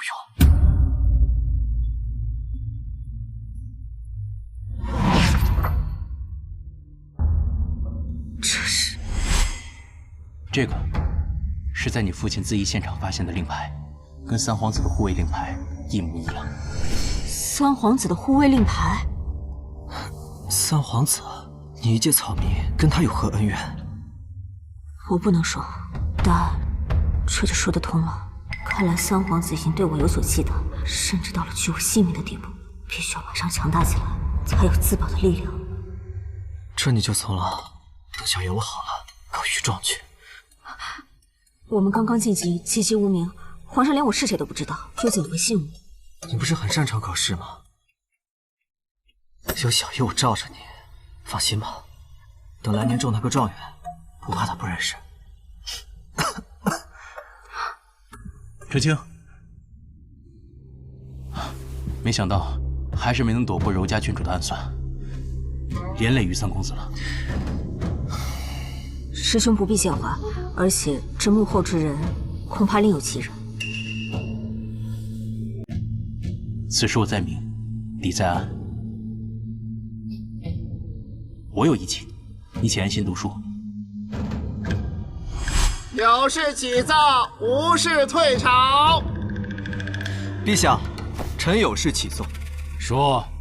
国子监考生程清带着伤找到臣，说是协助臣在南夷查水灾贪墨一案，被有心人盯上，当街遭到了刺杀。此物便是刺客身上所得。陛下，据臣所知，此物是三皇子殿下身上所有。臣当然是相信三皇子的清白，只是这人言可畏，还是调查清楚为好。呈上来。是啊，这人到底是谁呀？这应该不是三皇子做的吧？不应该呀。老三，你作何解释？国子监培养的是国之重臣，如此岂不是让天下读书人都寒心吗？陛下，这块令牌是儿臣给柔家，方便进入府上所用。至于为何会出现在案发现场，儿臣实在不知。这柔家郡主不是和叶王世子萧云亭有婚约吗？怎么还拿着三皇子府的令牌？有了令牌，出入便再无禁忌，说明二人关系匪浅吧，犹如斯文啊！各位大臣有何想法，不妨大声些，让陛下听得到啊！老三，此事有你的罪过，国子监现在由你掌管，再出任何问题，便摘了你的帽子，做个闲人去吧。儿臣遵旨。陛下，臣还有一事，自古婚姻大事，父母之命，媒妁之言，我本应顺从。只是这柔家郡主身份尊贵，我恐没有那个福气，望陛下收回成命。准。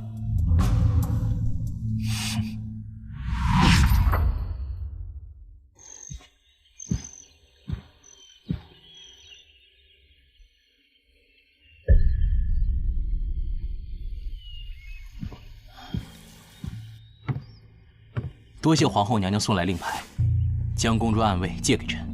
程清在现场发现此牌，我才能和萧云亭联手让三皇子吃了这个亏。我们此次的所作所为，逃不过三皇子的耳目，恐怕他会对我下手。只是可怜了柔家，萧云亭当众悔婚，皇上咬着牙同意，他呀，伤心至极。仗着地位，便肆无忌惮地对无辜之人下手，这是他应得的。你似乎对京城中的皇亲国戚意见很大。微臣不敢，微臣只是觉得，郡主受天下万民之供养，就应当心系天下万民，不可胡作非为。庶人者水也，水能载舟，亦能覆舟。你有这种想法很好。怀瑾亦是庶人。我记得你曾经说过，读书是为了天下人。你不去京城，在这里能为百姓做什么？况且你不想问问清楚，他为何要抛弃你？皇后娘娘，微臣斗胆。当年是否？当年之事，我有苦衷，之后再与你娓娓道来。现如今京中局势，大皇子庸碌无能，三皇子蠢蠢欲动，都不是可托付江山之人。想必陛下心中已有定数。陛下对叶王府又打又拉，将萧云亭在京中留了这么多年，一来为了防止叶王做大，二来平衡京中各方势力，这样才好做好地位。你初入朝堂，能看得这么清楚，我很欣慰。怀瑾，我对你的期望不止如此。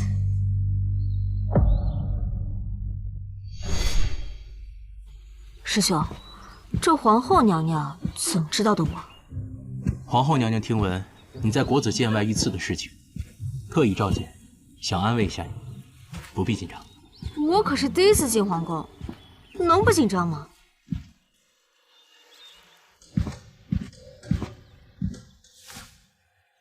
这位是国子监监生程清，劳烦公公传达一下。走吧。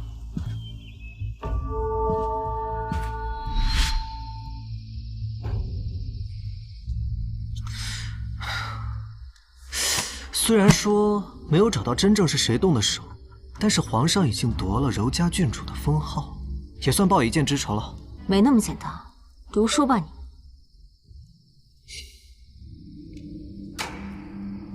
虽然五官不太一样，但脸型轮廓为何如此相似？难道爹没死？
宣澄清。澄清，你对拨乱反正、天下归一这事有什么见解？禀陛下，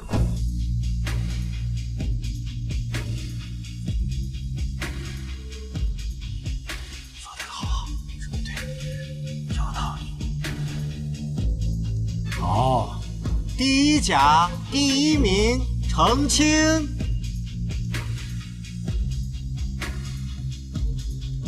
参见陛下。爱卿平身。澄清，你可是朕最年轻的状元郎，朕可以特许你一道谕旨，你可想好了？臣想好了。说吧。臣恳请陛下派臣操办皇后娘娘的千秋宴。爱卿，你不觉得大材小用了吗？臣不敢。君君臣臣，父父子子，能为帝王家办事，是臣的荣幸。陛下，状元郎年纪尚小，恐不熟悉宫中事务，臣请求与澄清一同负责皇后娘娘的千秋寿宴。澄清，你此次高中状元，皇上必定会下一道谕旨，你可愿为我操办千秋寿宴？三皇子难保不会在寿宴上做手脚，本宫要先下手为强。娘娘曾与师兄庇护澄清，在国子监免受三皇子搓磨，澄清愿意替娘娘吗？娘娘，微臣愿与澄清一同操办千秋宴。不必了，自会有人与你一同操办。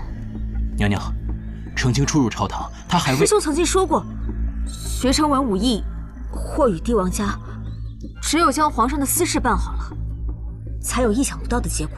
难道师兄不想看澄清与你站在一处吗？不止如此，我觉得在皇后娘娘身边，会有我想知道的关于我父亲的秘密。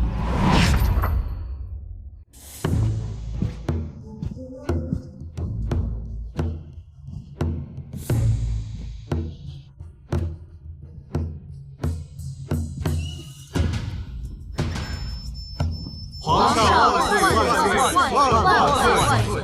皇后娘娘千岁！诸位爱卿，这第一杯酒，我们当敬皇后。来，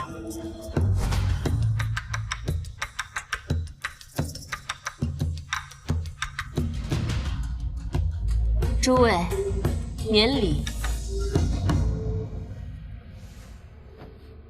这次千秋宴是云婷和澄清两人一起负责的，皇后可还满意？宴席安排得很好，臣妾于社稷无功，今天的两位栋梁之才为臣妾费神，真是惶恐。能为陛下和娘娘办事，是云婷的荣幸。臣无怨。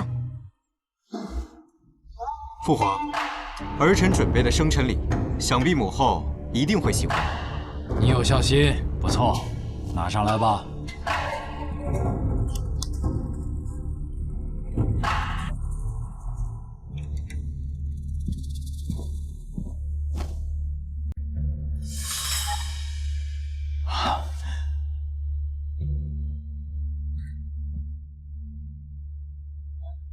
这是凤凰。皇后，你来看看。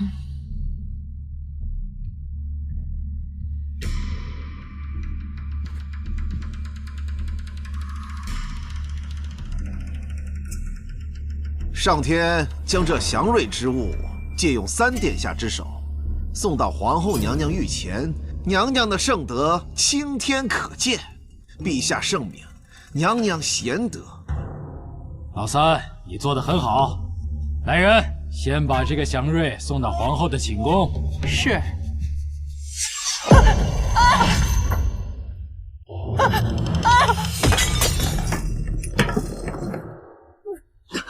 护驾！护驾！护驾呀！护驾！护驾！护驾！血，有血！凤凰气血，不祥之兆啊！老三，这就是你送的大礼吗？父皇、母后，并非儿臣所为。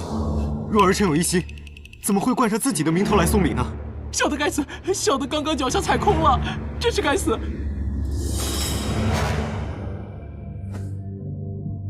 启禀陛下，这里的确有2块地砖松动了。微臣办事不力，请陛下责罚。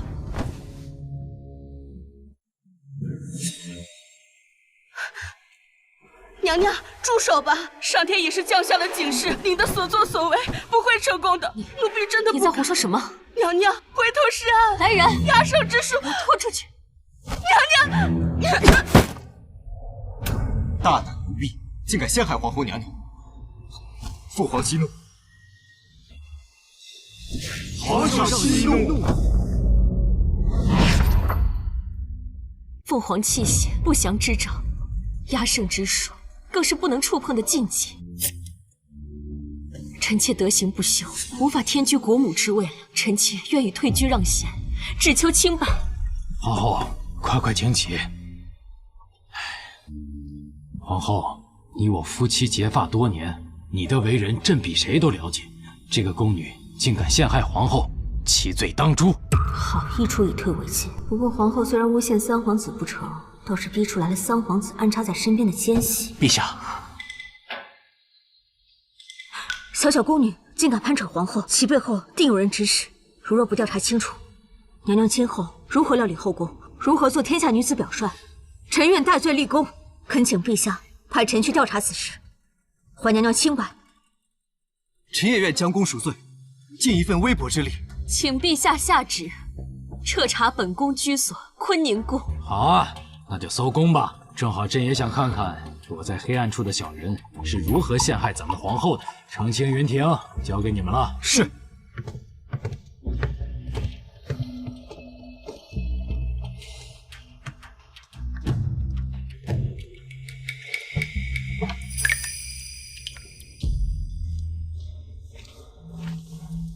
将坤宁宫所有宫人依次带到这里，我要逐一审问。金蕊还有御史，先关他们2天，只给食水，不允许任何人与其交谈。小程大人，此事事关重大，唯有重刑拷打，才能吐出真话。连陛下都相信程大人，你们有什么可质疑的？就照程大人说的做。是。我列了一个提问清单，世子请看。我打算在此基础上增添问题，打乱顺序，多审问几次。说谎之人必有端倪。那若是查出说谎的人，按照慎刑司的规矩，要用什么刑具？难道我们还要拦着？二位大人，这是从坤宁宫中搜出来的，皇上让我交给二位大人。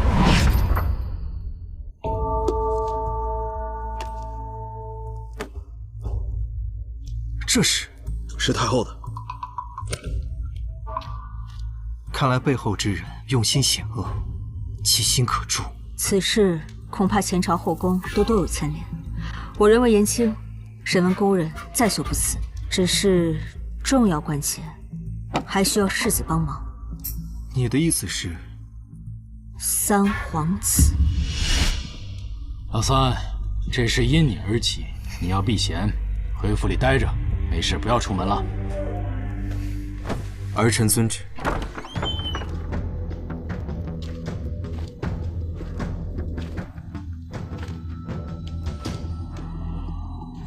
没想到这么多天没让你睡觉，见到我还这么沉得住气，不愧是坤宁宫的大宫女。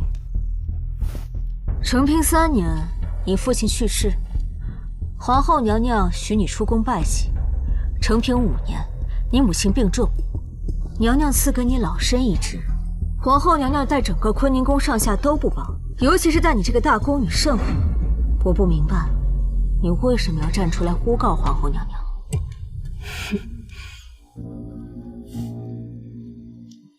因为你想做人上人。每个月的初1和15，皇上都会前去坤宁宫看望皇后娘娘，恐怕这也是你最期待的时候。可惜，皇上尊重皇后娘娘，在坤宁宫，只要皇后娘娘不发话，皇上是不会碰你。你已经20多岁了，皇后娘娘一厢情愿为你找了一个好归宿，也为你挑好了一个5城兵马司的年轻武官做夫婿，你的时间不多了。虽然仅凭此事也无法断定诬告皇后娘娘巫蛊，但是你应该很好奇，为什么仅凭2天，我便对坤宁宫上下的细枝末节这么清楚？因为狼姬。狼姬味道浓烈，用其测谎，自古有之。只要将其燃烧，放在人的口鼻下闻，说真话的人便能闻到狼精的味道，并且浑身抽搐；说假话的人闻不到任何味道。那么我请问你，幕后指使你的人是不是三皇子？不是。哈哈，你承认了，便是三皇子无疑。我没有，我闻到了。哎呀，这就是一根普通的猪骨头，我刚吃完的。你能闻到什么？你骗我！你骗我！你骗我！三皇子，我没有猜错，果然是你。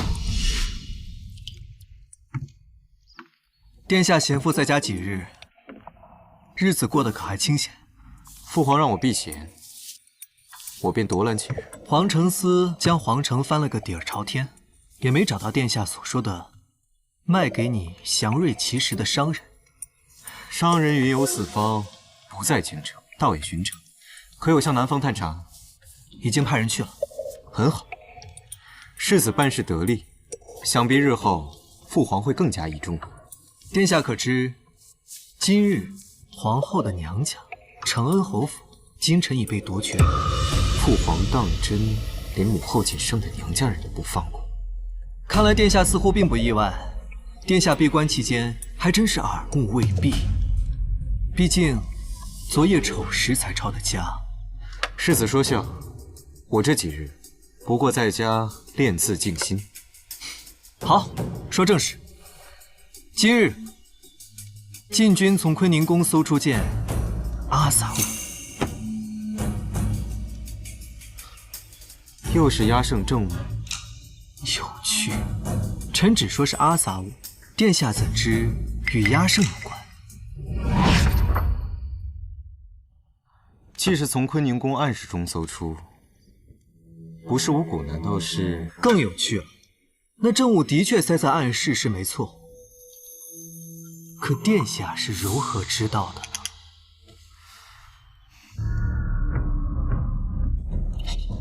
陛下，臣已经问完了。父皇，朕之前看你颇为务实，没想到你心胸竟如此狭隘。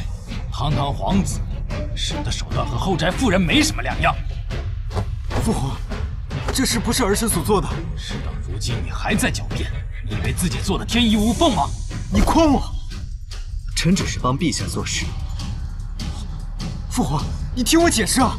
有什么可解释的？传朕口谕，收回三皇子手里的所有差事，立刻回府静思己过，禁足3个月。三皇子终日打雁，被雁啄了眼的感觉不好受吧？提醒你一句，别以为你是三皇子，便什么人都敢欺负。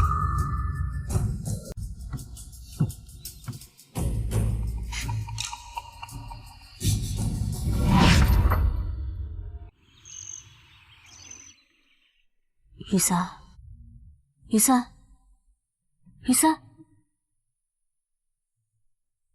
程清，真没想到你还会查案呢。雕虫小技，倒是你为了护家伤了眼睛，皇上跟我说咱们是同乡，让我过来看望你。其实之前你被刺，我就觉得是三皇子在背后搞鬼。现在好了，禁闭3个月，无诏不得出，也算是大仇得报了。哎，你这话说的，搞得跟我查案是为了公报私仇一样。我说你这短短几个月连升3级，你这官升得挺快啊。我听说皇上对你很满意啊。哪有？你不也是百户了吗？话说，自从我弃文从武，我爹就没有一日不对我吹胡子瞪眼。眼下总算是过了几天好日子了。其实也不好，整日嘘寒问暖，是我麻得紧。你伤成这样，你爹心疼还来不及呢，哪舍得骂你啊？难道你就不心疼吗？你若想让鱼师府恢复正常，做个整日吹胡子瞪眼的严父，我倒是有个办法。什么办法？告诉他你有断袖之癖。你们干什么呢？打情骂俏啊？我们是替陛下和娘娘来探望于百户的，但看到现在他已经活蹦乱跳，还能打人了，想来是已经好的差不多了。陛下和娘娘知道了，一定很开心。我以为师兄是正经人，没想到也这么打趣。哎，你什么意思啊？本世子就不是正经人？和孟师兄比起来，还差那么一点。我看你是忘了谁帮你搞定三皇子了，真是翻脸比翻书还快。世子是为了帮我，世子是为了退婚，然后立功回西北吧。好了，别闹了。师弟，这次虽然重创了三皇子，你也在陛下跟前露了脸，但你毕竟刚入朝堂，还是要小心一些。是，师兄。唉，还是这么听话，不知道的还以为是童养媳呢。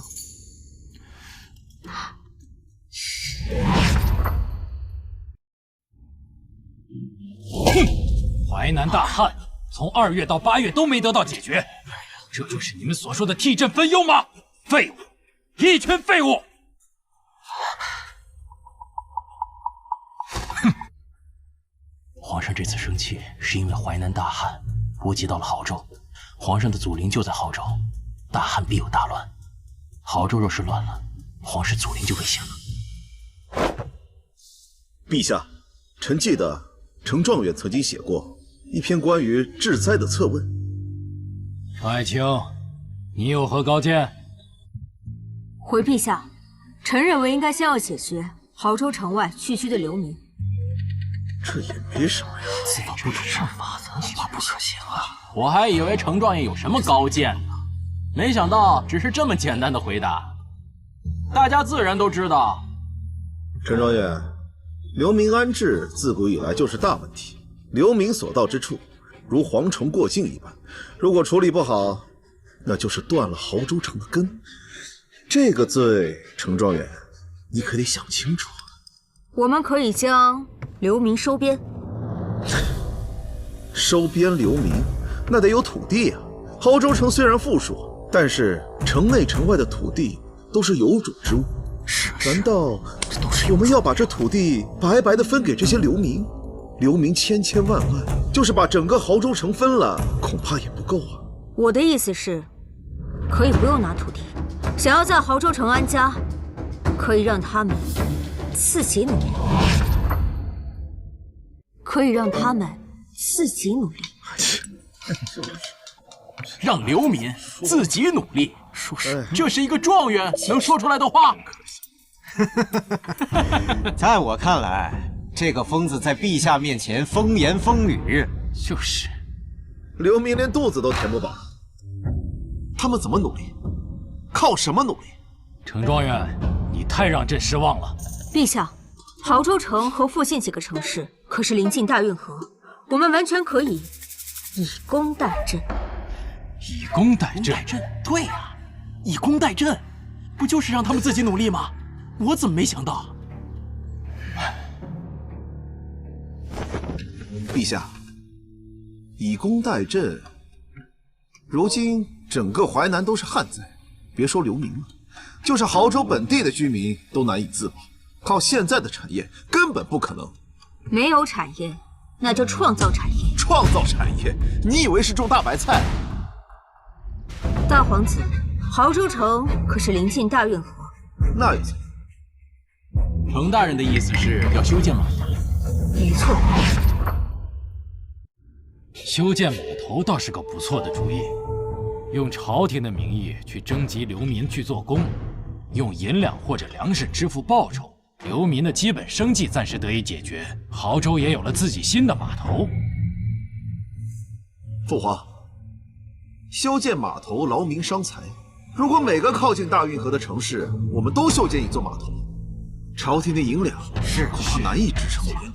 我可没有说过让朝廷出钱。朝廷不出钱，难道你能变钱出来？这不可行嘛！人的钱澄清。不知大皇子可否知道摊派？你这样做会引起整个淮南的富绅大商对朝廷不满。大皇子，这可是陛下的天下，难道富绅大商出钱让朝廷减轻负担，不是他们应该做的吗？还是大皇子觉得这是不对的？行了，这事儿就按照程状元说的去做吧。父皇，儿臣觉得，既然程状元提出如此好的意见，不如我们就以程状元6元及第的名义，去征调那些富绅大商的钱财。微臣以为不妥。陛下，此事还是以朝廷的名义去做，更加稳妥。程状元替我朝解决的治灾之法，确实值得宣扬。就按照大皇子所说，用程状元的名义去征集钱财，并且修建码头，让天下传颂。得罪了淮南的富绅大商，就算你是6元及第的状元，这朝堂你也别想再往上一步。臣还有一个请求。澄清，大皇子是想让你成为朝堂中某些人的眼中钉啊！臣还有一个请求。说吧，只要不过分，朕都答应你。臣希望将修建好的码头，投资者和朝廷1人1半。靠近运河的城市大多依托水运而行，谁有码头，谁便有话语权。建好的码头，投资的富商大绅与朝廷1人1半，就相当于给他们披了一层皇上的外皮。就算让他们投尽家产，他们也心甘情愿。妙招啊！对呀，是啊，确实是妙招。准了。臣告退。多谢大皇子为我宣扬功名。澄清，你别得意，我早晚让你死无葬身之地。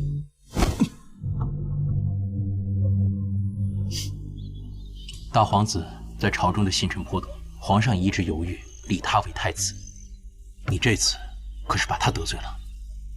淮南大旱，流民满地，身为朝廷命官，若还因为朋党之争逞口舌之快，这样如何对得起百姓苍生？我不怕得罪，也不能怕。澄清，不必担心，师兄，澄清有本事自保。要我说，皇上还会继续重用我的。澄清，微臣在。你多次立功，是朕股肱之臣，朕想立大皇子为太子，想听听你的看法。这就要立太子了。回陛下，立储之事有关国本，此事体大，臣也不敢妄言。军情急报，陛下！军情急报！军情急报！说，北蛮兴兵进犯，西北要塞失守，夜王重伤。说什么？这西北失守，夜王重伤。陛下，陛下，陛下，陛下，这个陛下，陛下身体抱恙，立储之事还未定，请大皇子避嫌。高的，我只是关心我父皇。父皇，请大皇避嫌。首辅大人，此事理应先请御医。传御医，快！国务储君应当告知皇后娘娘，派人去坤宁宫接皇后娘娘。皇后娘娘到。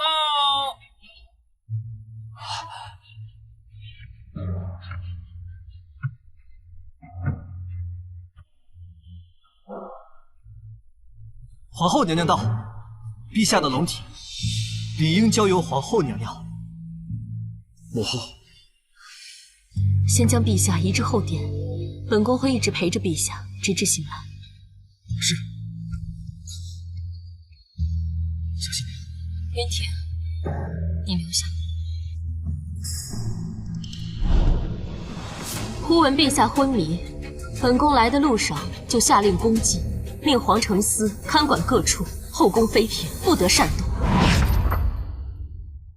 皇后娘娘，情况危急，西北又出战事，宫中不能没有人主持大局啊！陛下昏迷前曾言立大皇子为太子，现下应由大皇子监国啊！乱臣贼子，你们可是在诅咒陛下！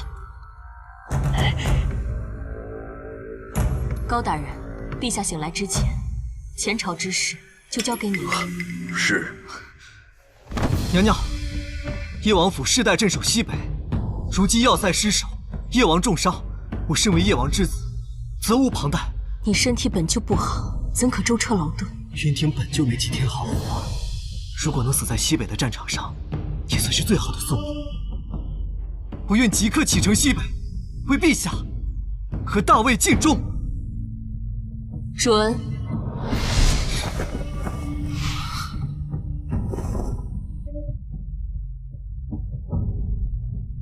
于百户，请你留在乾清宫中，与本宫一同侍节。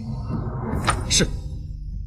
程大人，孟大人，在。陛下本就信任你们，请你们暂且留下。是。其余等人听高首府差遣，回6部各司其职，戒严恭敬，不得擅自离开。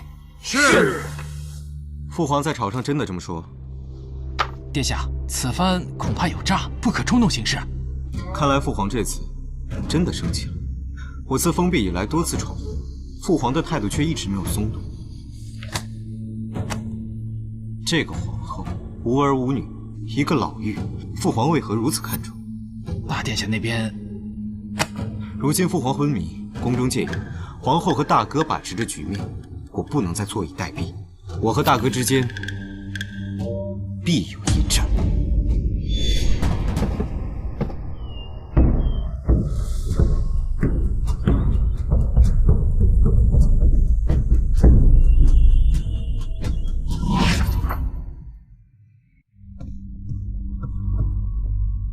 皇后娘娘，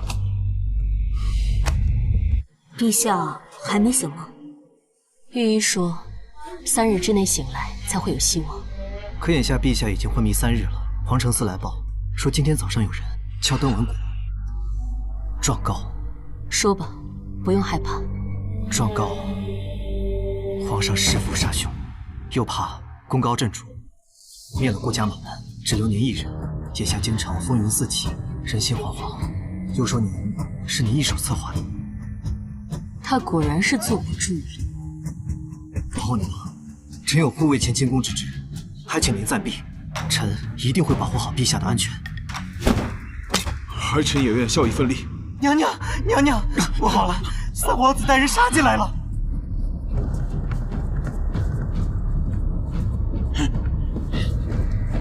随我去后殿保护父皇。微臣护驾不力，求您暂避。本宫哪里都不去。你的伤势如何？微臣无碍。敢问皇后娘娘，父皇人在何处？你带兵包围乾清宫，这就是你的孝心。若不是一片孝心，我怎会带兵闯宫？你们把持乾清宫，封锁消息，我要亲自确认父皇的安危。多说无益，于显，保护好陛下，不要让陛下落入逆子之手。你们算什么东西，也配闯宫？配不配，试试便知。给我放箭！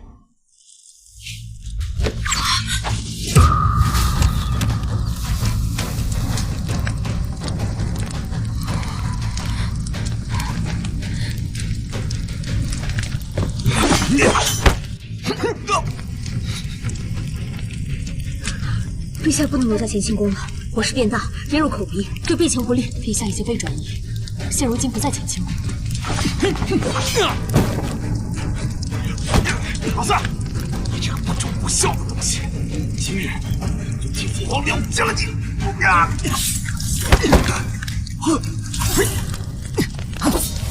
大皇子，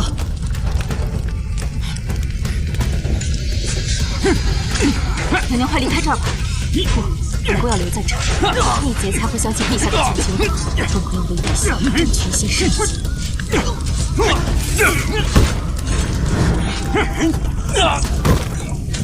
是萧家军，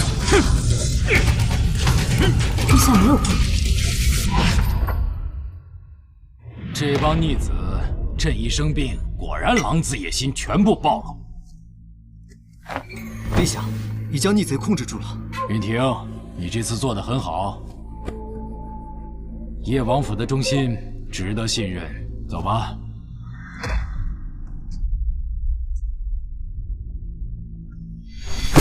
皇上驾到！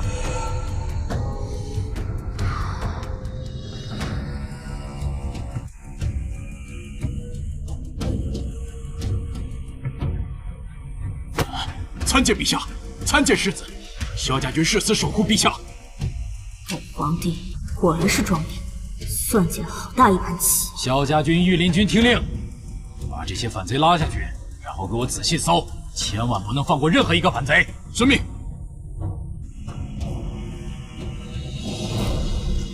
皇后请起，我们夫妻本是一家，我是不会怀疑你的。这些日子宫内宫外你都照顾得很好，朕很是满意。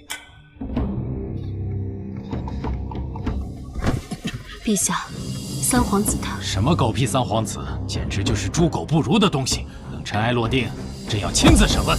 陛下，大皇子身受重伤，需要救治，要不然……陛下，大皇子此次救驾确实有功。传太医。孟怀瑾救了臣妾，也身负重伤，臣妾恳请陛下一同救治。准了。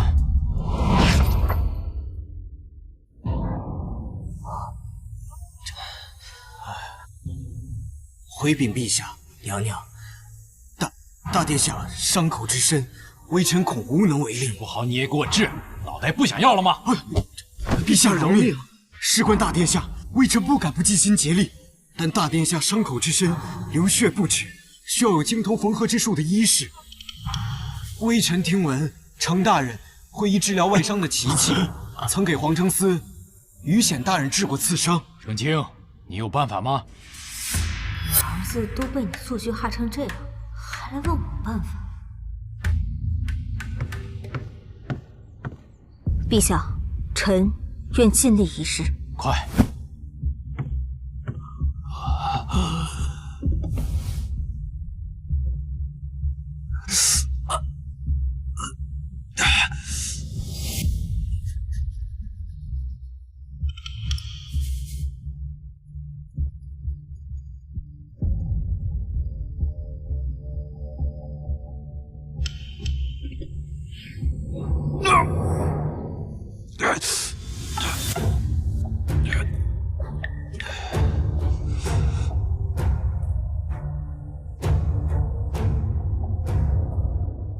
外伤已经缝合好，血已经止住了，只是目前高热不退，至于能不能治好，还要看御医大人。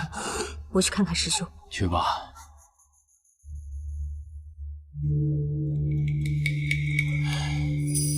陛下，程清的缝合之术果然神奇，陛下可否与臣妾一同观看？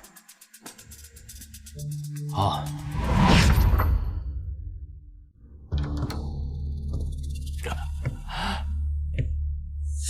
你这……这是我从小就有的胎气，你放心吧。可是你这胎气怎么是一片红云？红云？什么红云啊？陛下，微臣并无大碍，让程大人去给别人医治吧。一模一样。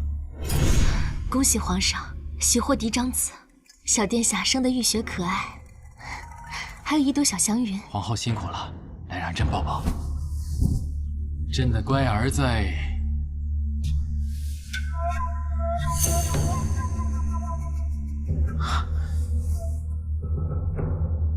皇后，我记得我们第一个孩子身上也有一个一模一样的胎记，你难道没有什么可以跟我解释的吗？陛下，当年的孩子确实是在臣妾怀里凉透的，如今怎么会在这里？他绝对不会是我们的孩子。怀瑾身上有个一模一样的胎记，你作为孩子的生母，难道你不想过来看一眼吗？陛下，臣妾绝对没有记错。滴血认亲。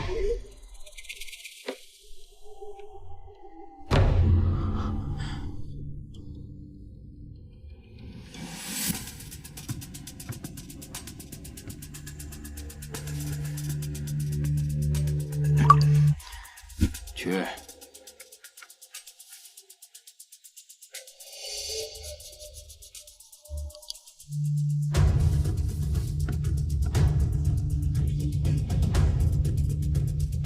给皇后娘娘好好看看。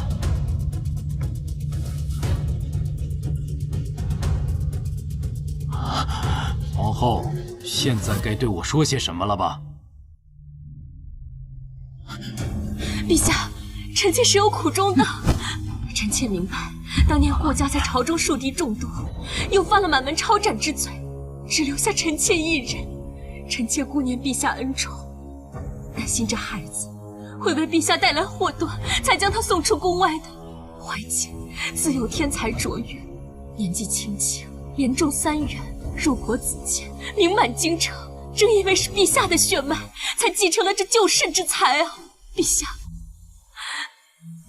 你应该更明白的。皇后，是朕误会你，快起来吧。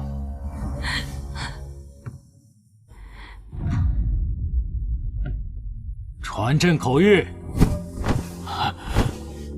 怀瑾是朕的嫡长子，就是未来的太子。孟怀瑾竟成了太子！父皇，我才是你最疼爱的孩子！拉下去，把这畜生拉走！父皇！朕记得你小时候，大概这么大的时候，经常趴在朕的腿上嬉闹。你现在看你变成什么样子？让父亲失望了，孩儿认错。可父亲假死，逼我起兵之时，可曾想过，我们是骨肉相连的父子啊！朕是皇帝，你笑什么？儿臣一直以为父亲对我万般宠爱，一定会将皇位传给我。可如今看来，您只怕您老了，怕没有人再臣服你，连我也不过是您的一枚棋子罢了。是你自己太贪心了。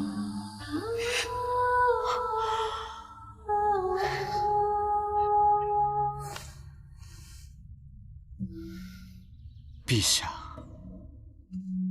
儿臣知道，今日谋逆一事，难逃一死。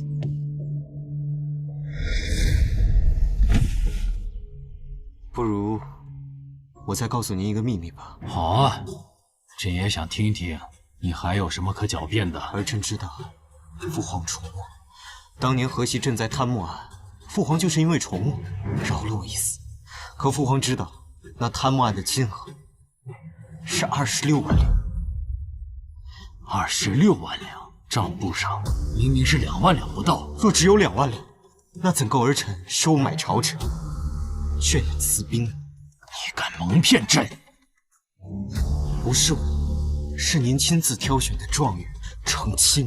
他从状元比试时就是我的人，算术天赋极高，做的假账天衣无缝，皇宫间无一人能够看出。垂死之人还想攀咬，你怎么变得如此心机？儿臣只是想看看父亲看错人、信错人的样子。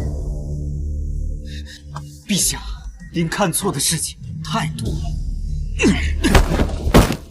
看没看错，我自会定夺，用不着你来教我。哼！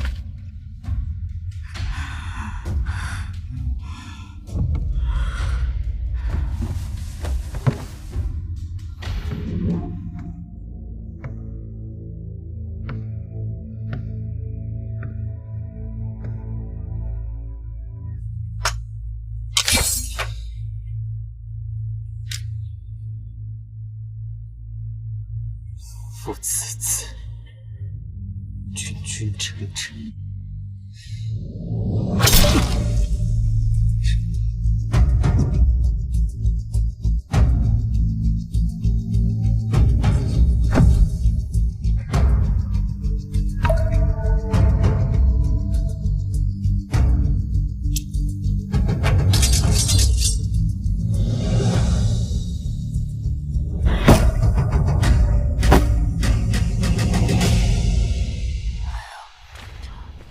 大人，发生了什么？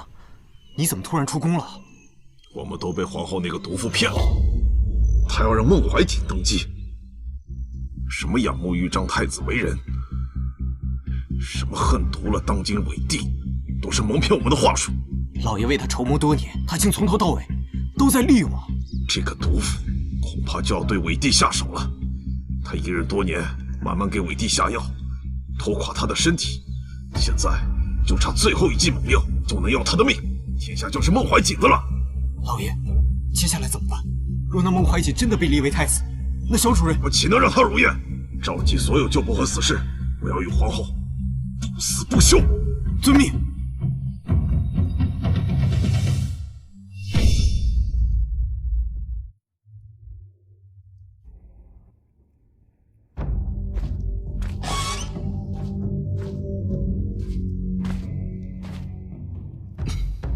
这账本确乎出自你手。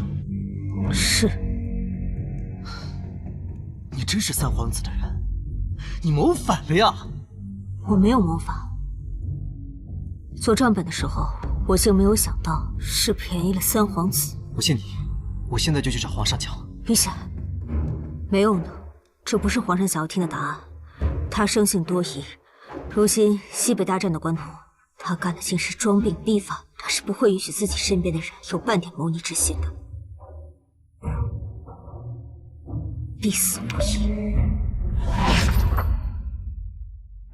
我必死无疑。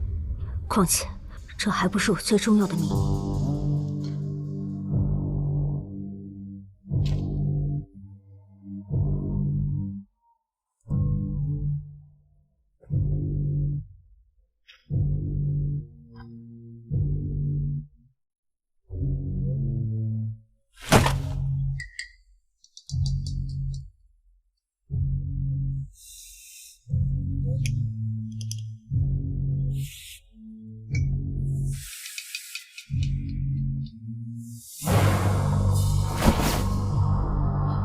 这是干嘛？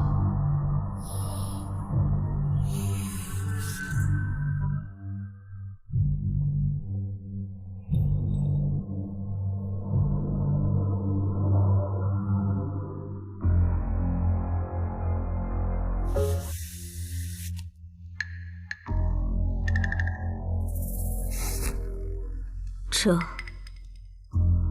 便是我的秘密。你是女子？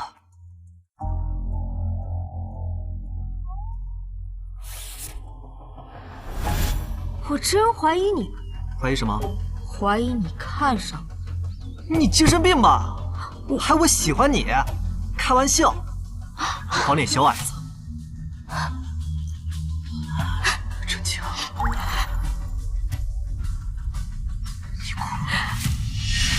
可我还真瞧上了这黄脸小矮子。你愿离经叛道，以命相护，你会后悔的。你说什么？你把衣服穿上，你这样不成体统。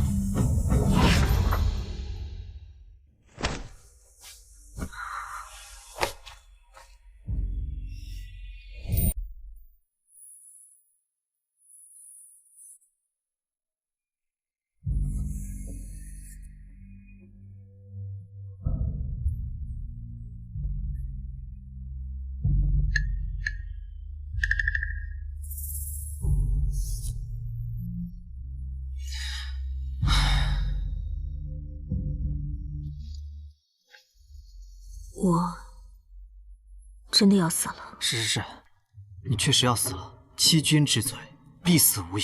你让皇上成为全天下人的笑柄，不仅你要死，所有知道你秘密、帮你隐瞒的人全部都要死。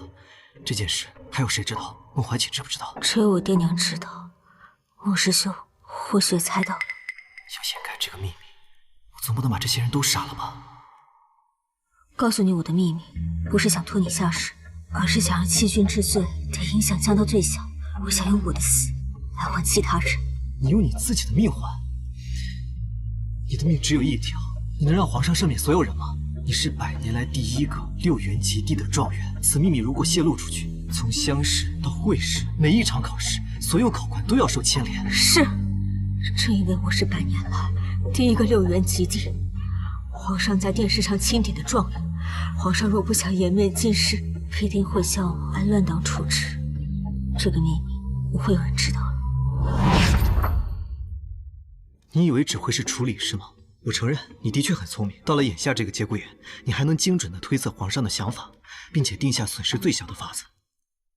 可眼下是多事之秋啊，皇上他也没办法，你这样难为天子。是，天子的怒火如果发泄不出，我必定要独自承受。独自承受？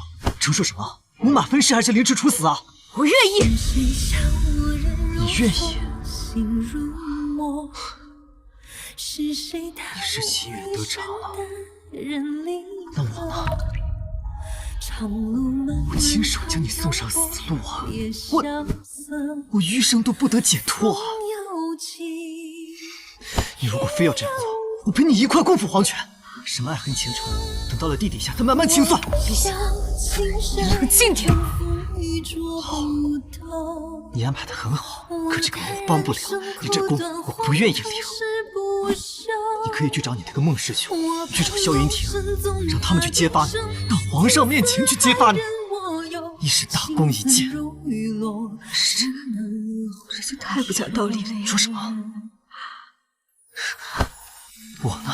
你不想让孟怀瑾愧疚一辈子，你就完全不管小爷我下半辈子的死活了是吗？你休想！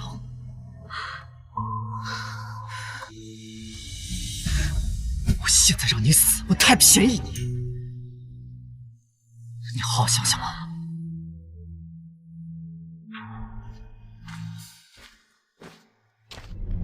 听好了，此人我要亲自审问，没我的允许，其他人不得靠近半步。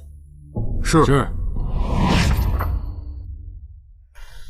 你让程青陷入险境，不是你让他去查的账吗？你是如何知道的？这天下就没有黄承思不知道的事。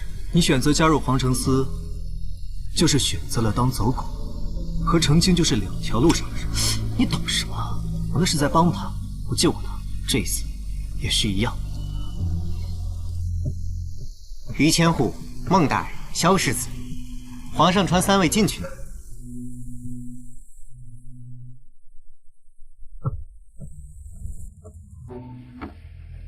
微臣拜见皇上。今日你们3个能一起来面圣，倒是稀奇啊！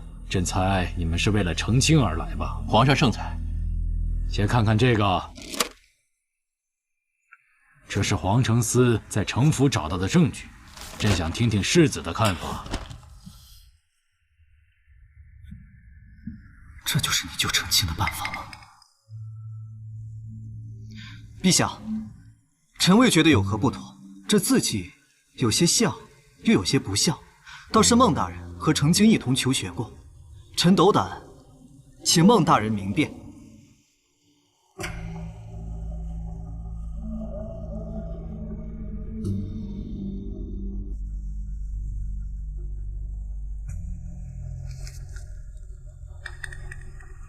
给他安一个要命的罪名，去掩饰更要命的罪名，好法子！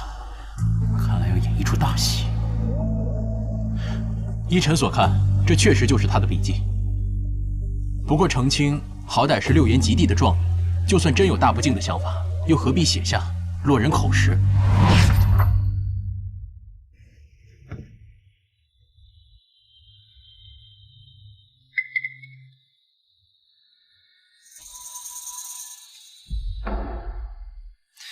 皇上多疑，不喜欢文官和武将站在同一阵营，我们越是敌对，皇上越不会深究。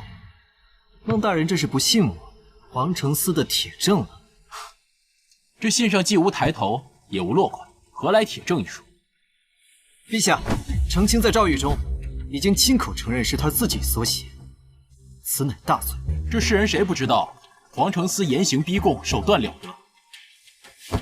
皇上，依臣所看，澄清一案有待商榷。怀瑾，自从那年你参加殿试，朕点你为状元，朕就非常的器重你。那天得知了你的身世，顿时让朕惊喜万分。澄清不敬君上，是因为他姓程，虽然有错，但其情可怜。朕问你，你今日这么保他，难道你也姓程吗？陛下的问题，微臣无法回答。微臣姓什么，从来不是由自己决定。陛下觉得微臣该姓什么，那臣便姓什么。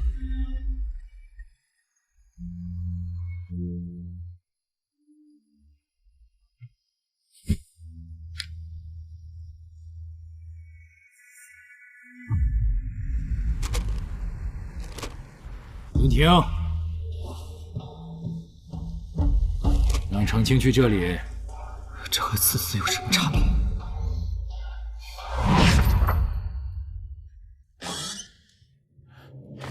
澄清，怎么样？你们是来下断命诏的吗？不是断命诏，是流放。皇上没有将我赐死。多亏于千户想了一个以毒攻毒的法子，我原本的办法都没用上。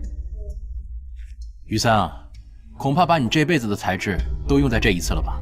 我说孟怀瑾，你还没当上太子，你太得意了。你们到底在说什么呀？于千户去你家，亲自搜出了你的一封亲笔信件。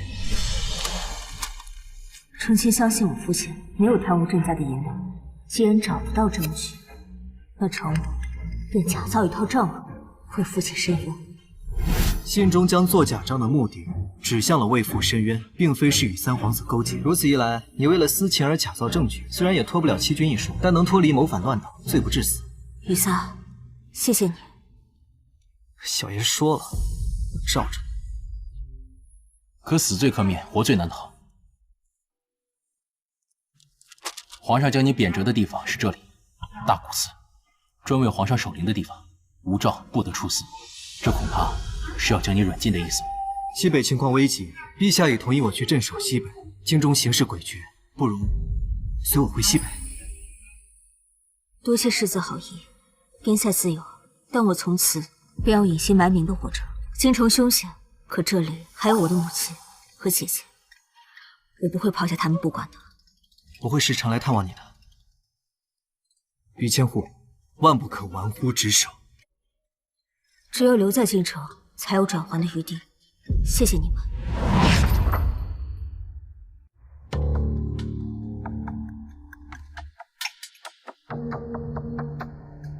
娘娘，陛下喝了药还在休息。你退下吧。是。皇后娘娘，顾叔，你站近些，让朕看看，朕快要死了，你不难受吗？你笑什么？你有没有心？谁没有心？臣妾陪着陛下一辈子，怎么会没有心？没有心的是陛下。你害死先太子一家，东宫几百号人死在大火之中。你有心顾家，对大魏忠心耿耿。我父亲支持你坐稳了皇位，你转头就灭了顾家满门，把我囚禁在这宫中。萧玉州，你才没有心！我告诉你，我们的孩子已经9个月大了，我喝了2剂药才将他处理掉。什么？萧玉州，你这种人，我是绝对不会为你孕育子嗣的。不可能，不可能！怀瑾是朕的儿子，你恨朕，所以你把他藏起来，不让朕知道。朕的江山岂能没人继承？朕在位26年，兢兢业业，对得起列祖列宗。陛下，臣妾忘了告诉你，怀瑾就是顾家满门惨案中的唯一活口。什么？嫡系任期是臣妾早就安排好的，那是臣妾动了手脚。你胡说！你胡说！你这个毒妇！真要掐死你！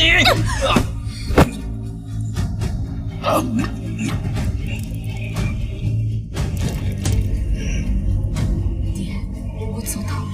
若怀瑾，您的孙子即将成为魏朝新主，小宇宙算计一生，杀了顾家满门。没有想到，最后就落到了我们顾家人手里。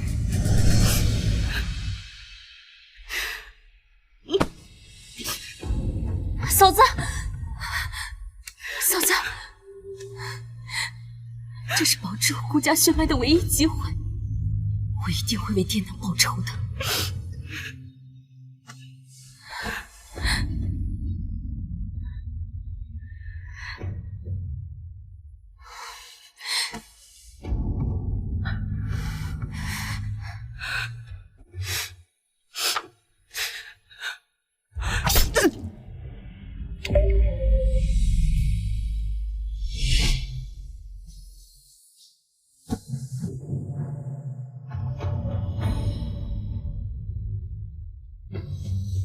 你就不该来到这个世上，娘娘。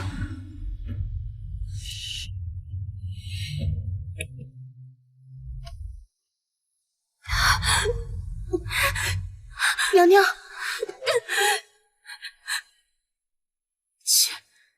传话京城内外，本宫今日分娩，为皇上诞下嫡皇子，是唯一的嫡皇子。恭喜皇上喜获嫡长子，小殿下生的玉雪可爱，还有一朵小祥云呢。皇后辛苦了，让朕抱抱。哎呀，朕的乖儿子。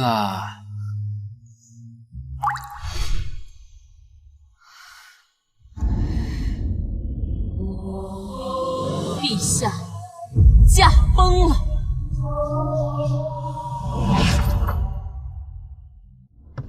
高首府，你可算是来了。陛下可有一密一诏？朕若驾崩，即刻召高首府入宫，扶太子怀瑾即位。太子继位是好事儿，权力平稳过渡，大魏不用继续动荡了。 明日朝会召集宗室群臣，宣布此事。都听高大人的。贤弟还有说过什么话？皇后娘娘现在人在何处？皇上是在皇后娘娘面前离世的，娘娘悲痛过度，现在被送到坤宁宫休息了。那太子呢？不好了，不好了！皇后娘娘啊不，太后娘娘不见了。什么？这……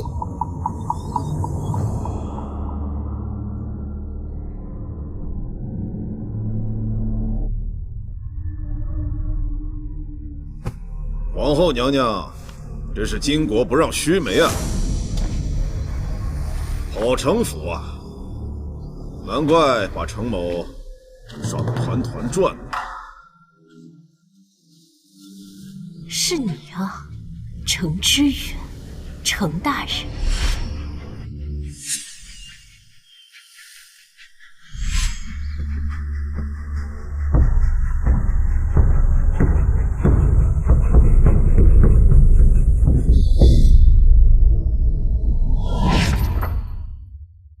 早知皇后娘娘有如此手段，程某岂肯和娘娘合作？娘娘说恨死那个狗皇帝，一心想为顾家报仇，程某才愿意相帮。未曾想娘娘连程某一起利用。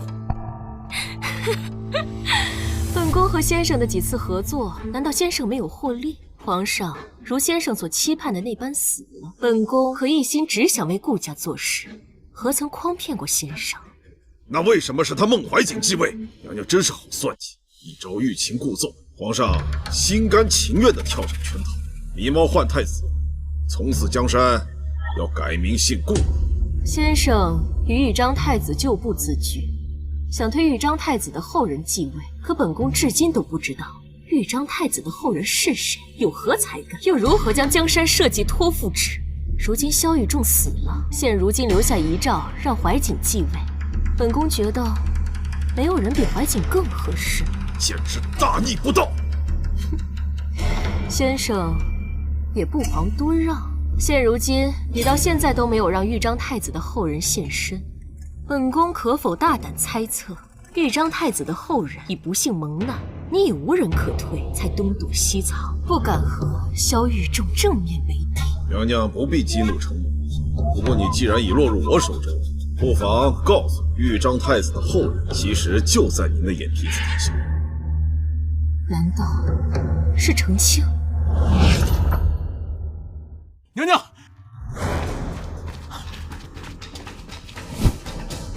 我真是好胆色！你若不是萧玉仲的儿子，我程某定会发自内心的欣赏你。孤可当不起程先生的欣赏，先是假死脱身，又花这么多年去布局，那你为何不肯在先帝活着的时候与其光明正大的对战？他们不是没有行动，淮南灾变、凤凰祥瑞都是他们的手笔。现在明白，已经晚了。你觉得你还能活着出去吗？程大人如果真的想杀我，大可不必劫持皇后娘娘在这儿等着我。你果真聪明。如果我没猜错的话，你还希望我把程清带走？程清，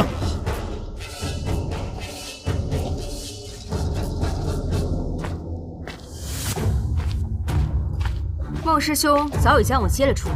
程清，这个狗皇帝薄情寡恩、兔死狗烹、滥杀功臣，他的儿子你也能相信？不要把命运交到任何人手里，你可以自己掌握。程清，先豫章太子的后人，我这么做都是为了你。你说我是先豫章太子的后人，可我连你是谁都不知道，还担心你把我骗去送死吗？我是谁？你最应该清楚我是谁了。小狼，我以为你早就认出了我，但你一直没有认出。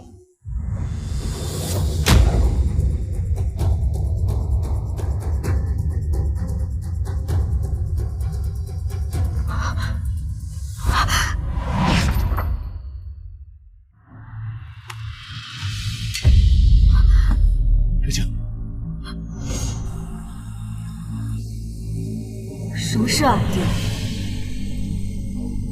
爹要出一趟远门，你要听话。你记住了，除你娘之外，你不要让任何人知道你是女妈。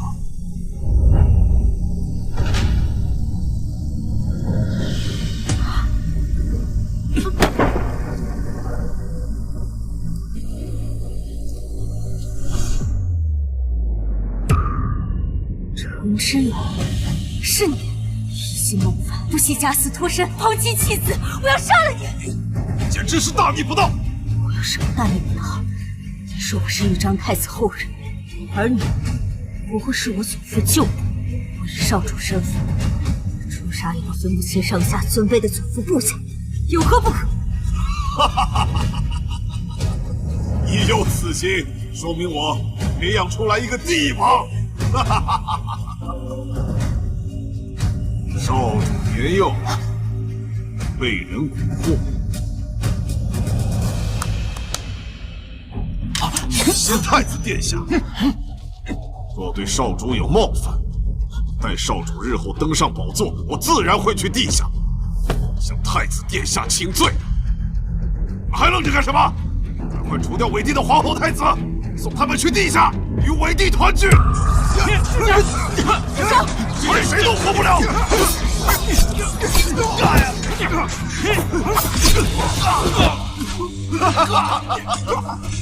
住手！程清，站住！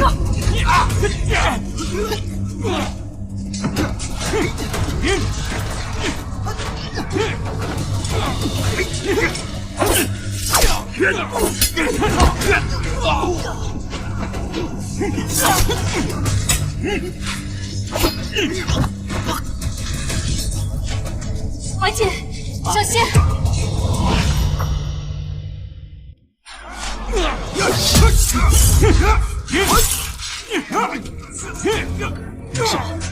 尽力吧，快去救他！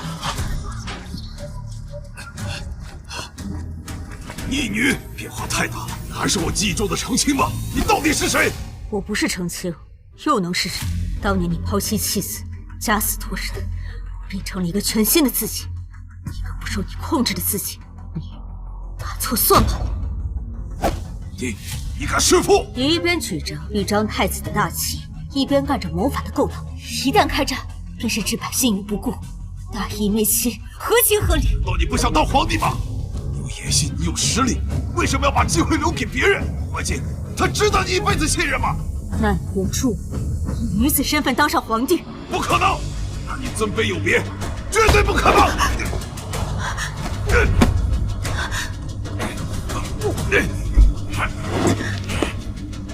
父命宠你我20年，让你毁了我的计划。父命宠你我20年，让你毁了我的计划。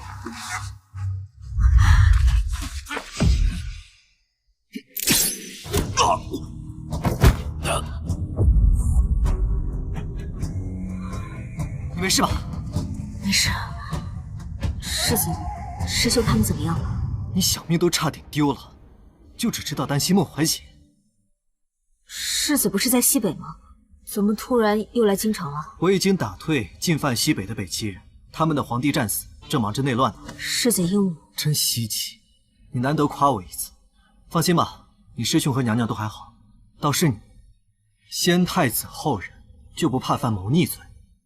不如跟我去西北吧。世子不用担心，澄清自有去处。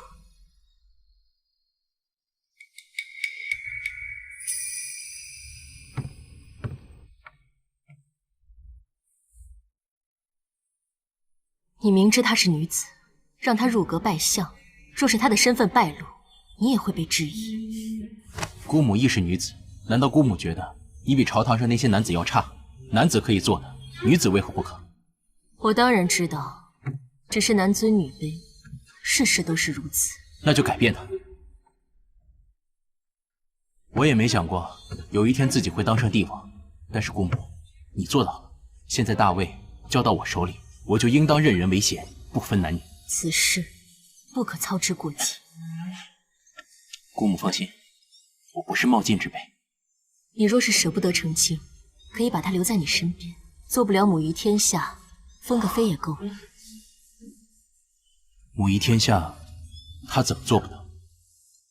只是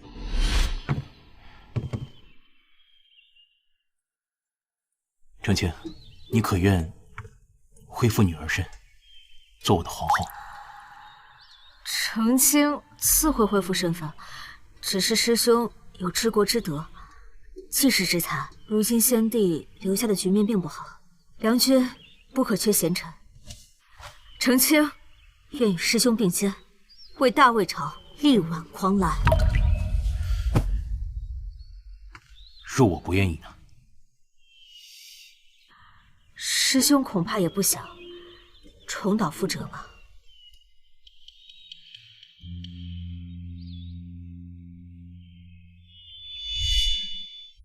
只是宫中这四方之地是困不住雄鹰的。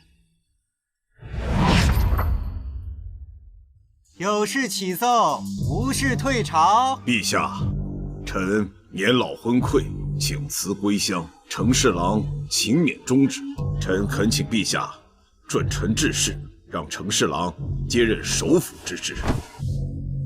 承侍郎年纪不过20，资历尚浅。澄清已主办淮南赈灾，多次救驾。承侍郎从未主理过6部。澄清不仅文章通达，还精于算术。承侍郎澄清肚子破了都能缝上，救人性命，你们行吗？这确实。准，高首辅致仕，3日后澄清接印。澄清，你可有话要说？